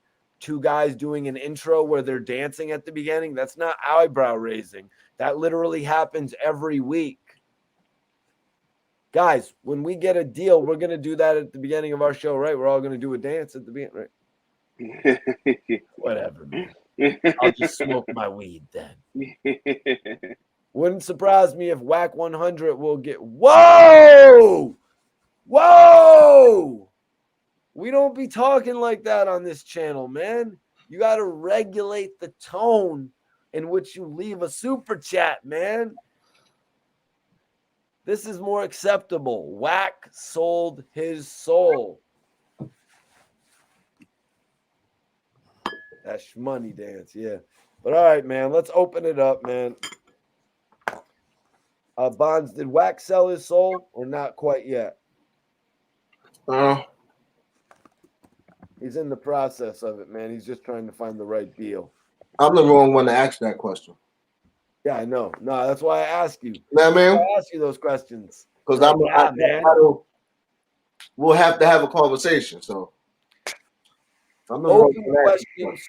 Y'all hit us with them dope open questions. Man. I'm gonna light up. Right now while we wait some people to ask us some questions. We got Twizz's take on both of those topics. Not everything, because there was one part you missed where Wack 100, sometimes he just be off on his dates and everything. He had said that Young Buck was gonna star in 50 Shades of Grey Part 2, but it's like, Wack, there was a 50 Shades of Grey Part 2 like mad years ago, dog. Like this movie was majorly successful. Like, are you out of touch or something? Like, that's why I'm just saying all of his statements are not accurate. Some of them are, though. Yeah. Can anybody comment on this? Twiz, do you watch Power Book 2? Bonds, K Dot says Power Book 2 was Kitty. BTW. Kitty. He was typing that fast. The L right next to the K. He meant it was Liddy. It was Liddy. It went down today, bruh. It's real crazy today. Okay. I thought he was dissing it. I was about to ask you what was wrong with it. Today was crazy, bro. How everything got everything got unleashed at the table and everything, bro. They got Mary J looking crazy on the joint. You know what I'm saying? George McCarthy says, Bonds, say flavor for us one time. Send $100 super chat. Send $100 super chat. And you got it, George. You got it, baby. Oh, you're good, 1017, man. It's all good, brother. Just try to, censor yourself a little bit. I'm not trying to go for the Master P deal, you guys. I don't see us on Nickelodeon. Twiz, would you be opposed to that Nickelodeon deal? Yeah, we could do that, man. Do some kid shows on that. Yeah, 1017. Keep it regulated because Twiz has dreams that one day our podcast or our show will be on Nickelodeon. Bonds, we taking the Nickelodeon check if it comes? We be on there interviewing Keenan and Kel. Hell yeah. I'll come up with a whole 52 weeks of shows. We'll do 104 episodes, and I ain't gonna share none of the details of who we'll interview from those shows, but just know we'll put together 2 years worth of shows like in a couple weeks for anybody coming to grab us. What if they said they need a dancing intro? If they need a dancing intro, what do you mean? We're gonna go Ricky frickin' Ricardo on their ass. Going Bobby. I'm gonna bring in. What are you talking about? I'm gonna bring in. I don't want to give away any ideas, but we could go. We'll do some crazy shit, man. We'll have Ricky Martin and frickin' Sierra, since we were just talking about them the other day. You know what I'm saying? Yeah. And everybody loves Ricky Martin again. They loved him, they hated him, and now they love him again. You know what I mean? World's so weird. Major salute to you, though, 1017. Everybody shoot us some open questions, whatever you want to ask. Yes, sir. Peace and love. Schizo said, Bonds, think like an animal too. Are you coming out with it, right? I look like a man. I think like an animal. Sometimes I feel like a god. Yeah, man. Yeah. I'm in writing mode right now. I'm writing and creating things every day. So, I want to give like a relief, but I can't. I'm saying like right within the next 2 months. But I'm about to put some videos out and stuff. So, yeah, stay tuned, man. Tap in, and I'm gonna be, like sneak peeking the stuff that I'm working on. I'm gonna be, you know what I mean, like I'm back in the studio tomorrow. I'll be going live. You know what I'm saying? Yo, Christian Bennett gave us an even better idea. We could do, it would have to be Ricky Martin and Young Buck. Shout out to Young Buck, man. Bonds just told you guys to stop. Bonds officially has told the internet to stop dissing Young Buck. So since Bonds said it, that means Twiz, I guess everybody's just going to stop dissing Young Buck now. Love you, Buck. We love Young Buck. Bonds just held it down. I guess, Bonds, you're going to have a word with 50. They're trying to slander Young Buck name, man. That stuff ain't true, man. And if he just said earlier you saw the conversation.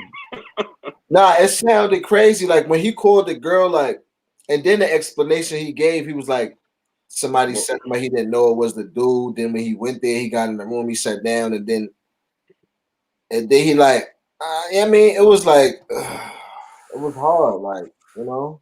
Yo, 1017, we did that on 420, bro. You need to go back and look at the video from April 20th, 420. Bonds, you weren't there, though. You weren't there on 420. I wasn't there on 420. I probably was. Yeah, I think I was out somewhere. I was there. I was on that John. Definitely did. I remember that 420 stream. Yeah, we had a 420 stream. Chronic Talk, right? Yeah, they start going in on my vape. They like, everybody smoking good. You got a vape, man. Put that. Yeah, I'm like, this John slapping up. Krieger Bailey says, and I'm not, Bonds, maybe you know the dirty wine, or maybe you do. Twiz does maybe you know the dirty wine better than me. I'm not too familiar with it. But Krieger Bailey says, was Bobby Shmurda doing the dirty wine? Is that what he be doing, you guys? I don't know what it is, but I ain't gonna put that on him. That's not what he's doing when he goes on in the videos. Jamaican wine, you know, the whining, dirty wine. What is that, like bumping and grinding? It's obviously only one person, so it's not bumping and grinding. You know, winding your waist, like, you know, the Jamaican wine. You were kind of doing earlier? Something like that. I guess maybe that's what Shmurda was doing then. Maybe it was a little dirty wine. If you can't do this, you don't got it. I'm sorry. Twiz, take a note right there, bro, because if you can't do this, Twiz is like, all right, I'm taking a note. I can officially do that. Yeah. Not on camera, but I can officially do it. I'm like the 10 man. I need oil. Don P. Philly 215 says Buck is suspect. I don't want to believe it. He's suspect. I don't know, man. Yeah. Don P. Salute. Yeah, Don P. Salute, man. But you know. All right. Right, bro. Bonds. What was more shocking? Shockingly suspect. Was it what happened to Mr. C, or it's what's going on with Young Buck? What was the bigger shock to you?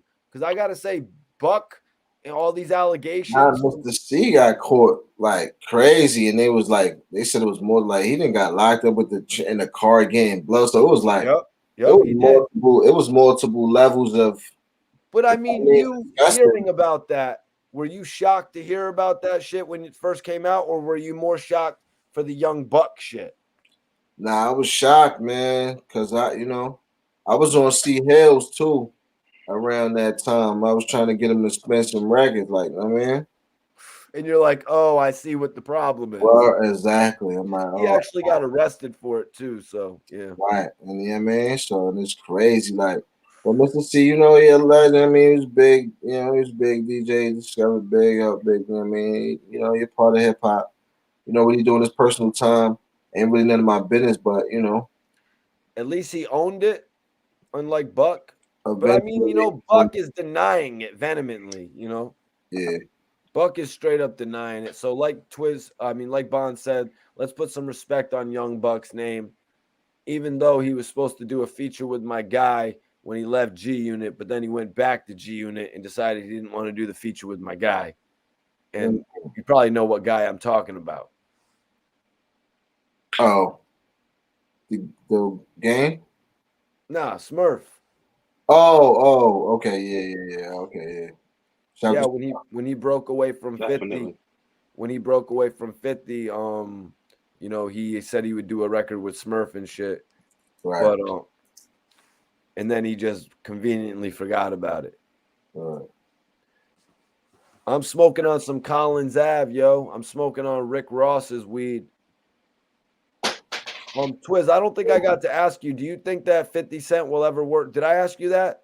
If 50 Cent will work? Yeah, whatever. Yeah, you asked me that. I said I don't think so because 50 protects his brand by all costs. You know what I'm saying? It's like before 6ix9ine, not to keep mentioning him, but before he got booked, him and 6ix9ine and 50 had like a relationship, bro. Like, you know what I'm saying? But after that, it's like, yeah. Yep. He gave him a platinum inhaler, Bonds. Do you remember that shit? Not really. You never saw it? Mm-mm. Twiz, you remember the platinum inhaler? I didn't see that one either. Really? Yeah, he gave him a platinum inhaler, a diamond encrusted inhaler. That thing was he really gave him a diamond encrusted inhaler, or was that more than likely fake? If he got asthma, he like him, bro. You gonna get this albuterol the best way.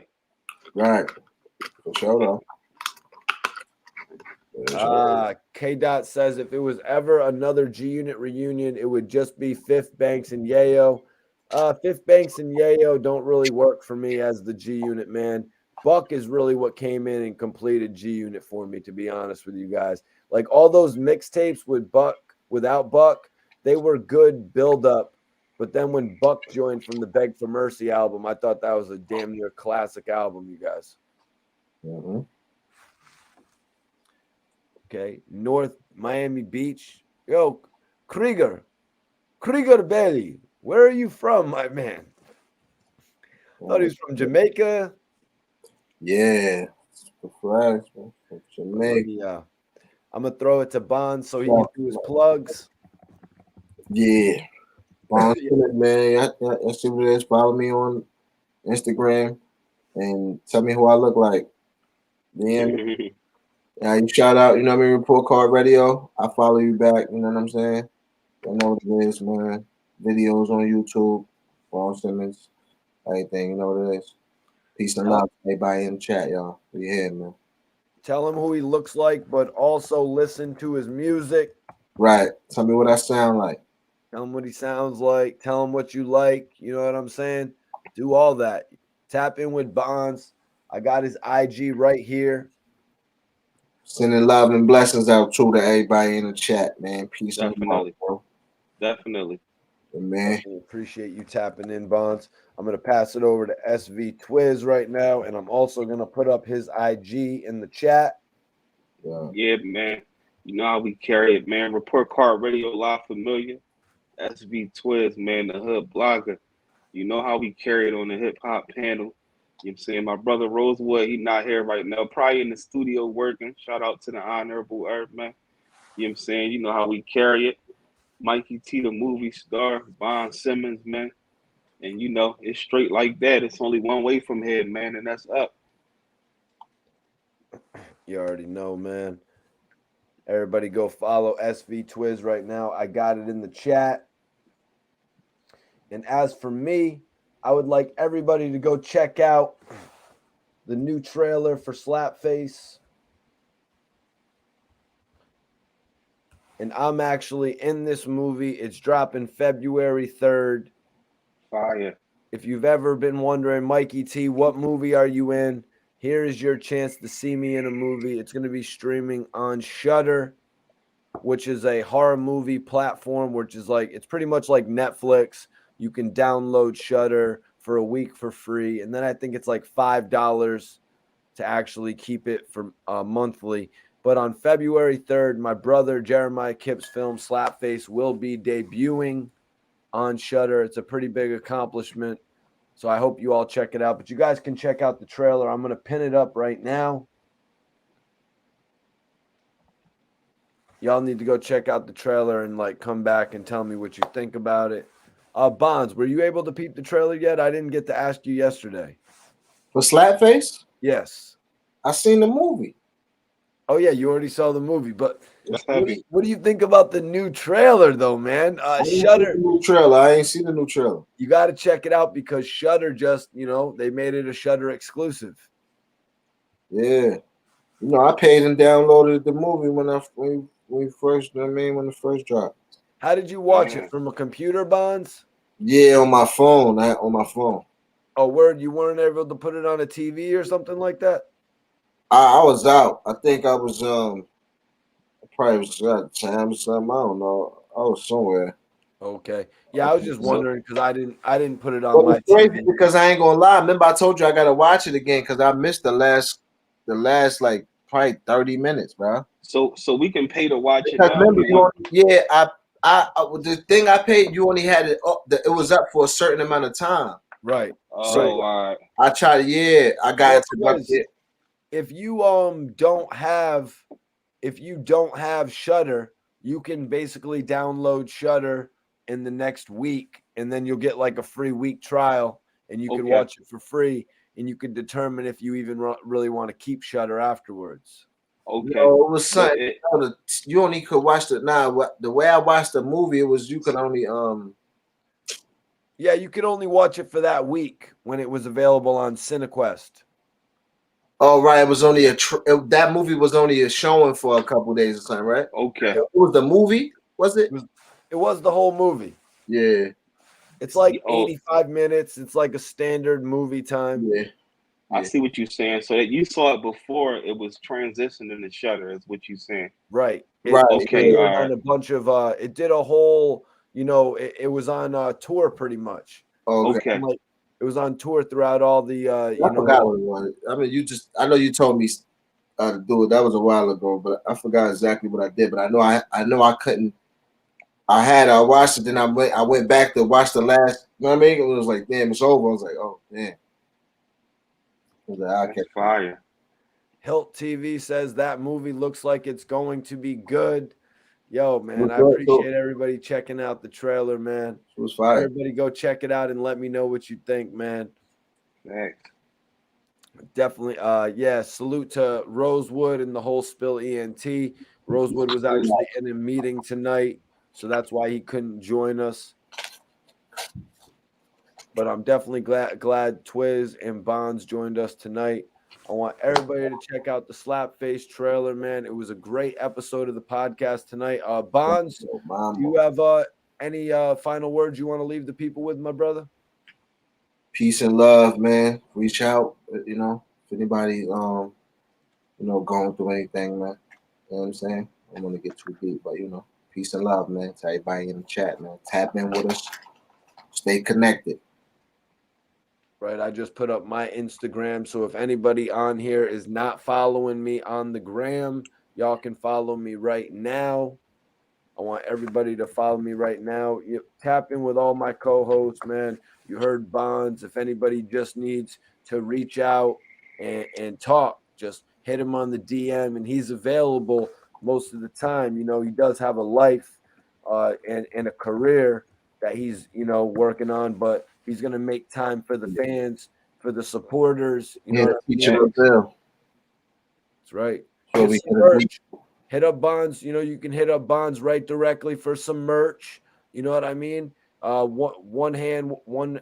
What is that saying? One hand wash the other. They both wash the face. You know what I'm saying? Right. Like Bonds is gonna be here for you guys. A lot of people like K Dot is in here. He knows Bonds from all the way back from the early 2000s, and shit like that. So there's a lot of people out there that, remember Bonds and shit. So keep in touch with him. There's not a lot of artists out there that are willing to do that type of shit, man. I commend you for it, Bonds. Fact. No, it's a fact, man. I love my people, man. Twiz, anything else you wanted to say? I know you joined us a little bit late. Anything else you wanted to add before we get up out of here tonight, bro?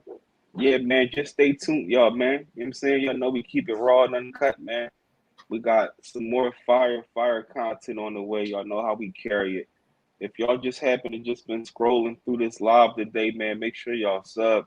Make sure y'all hit the notification, and make sure y'all click notifications, all notifications, bro. You know what I'm saying? Because when we come, we dropping bombs. We connect with the people, bro. You know what I'm saying? We all a family. Everybody in the chat, we all one. And this how we carry it, man. Oh yeah, man. I appreciate y'all for tuning in tonight. And we will be back on the next episode of the Hip Hop Guys podcast, y'all. Salute, man.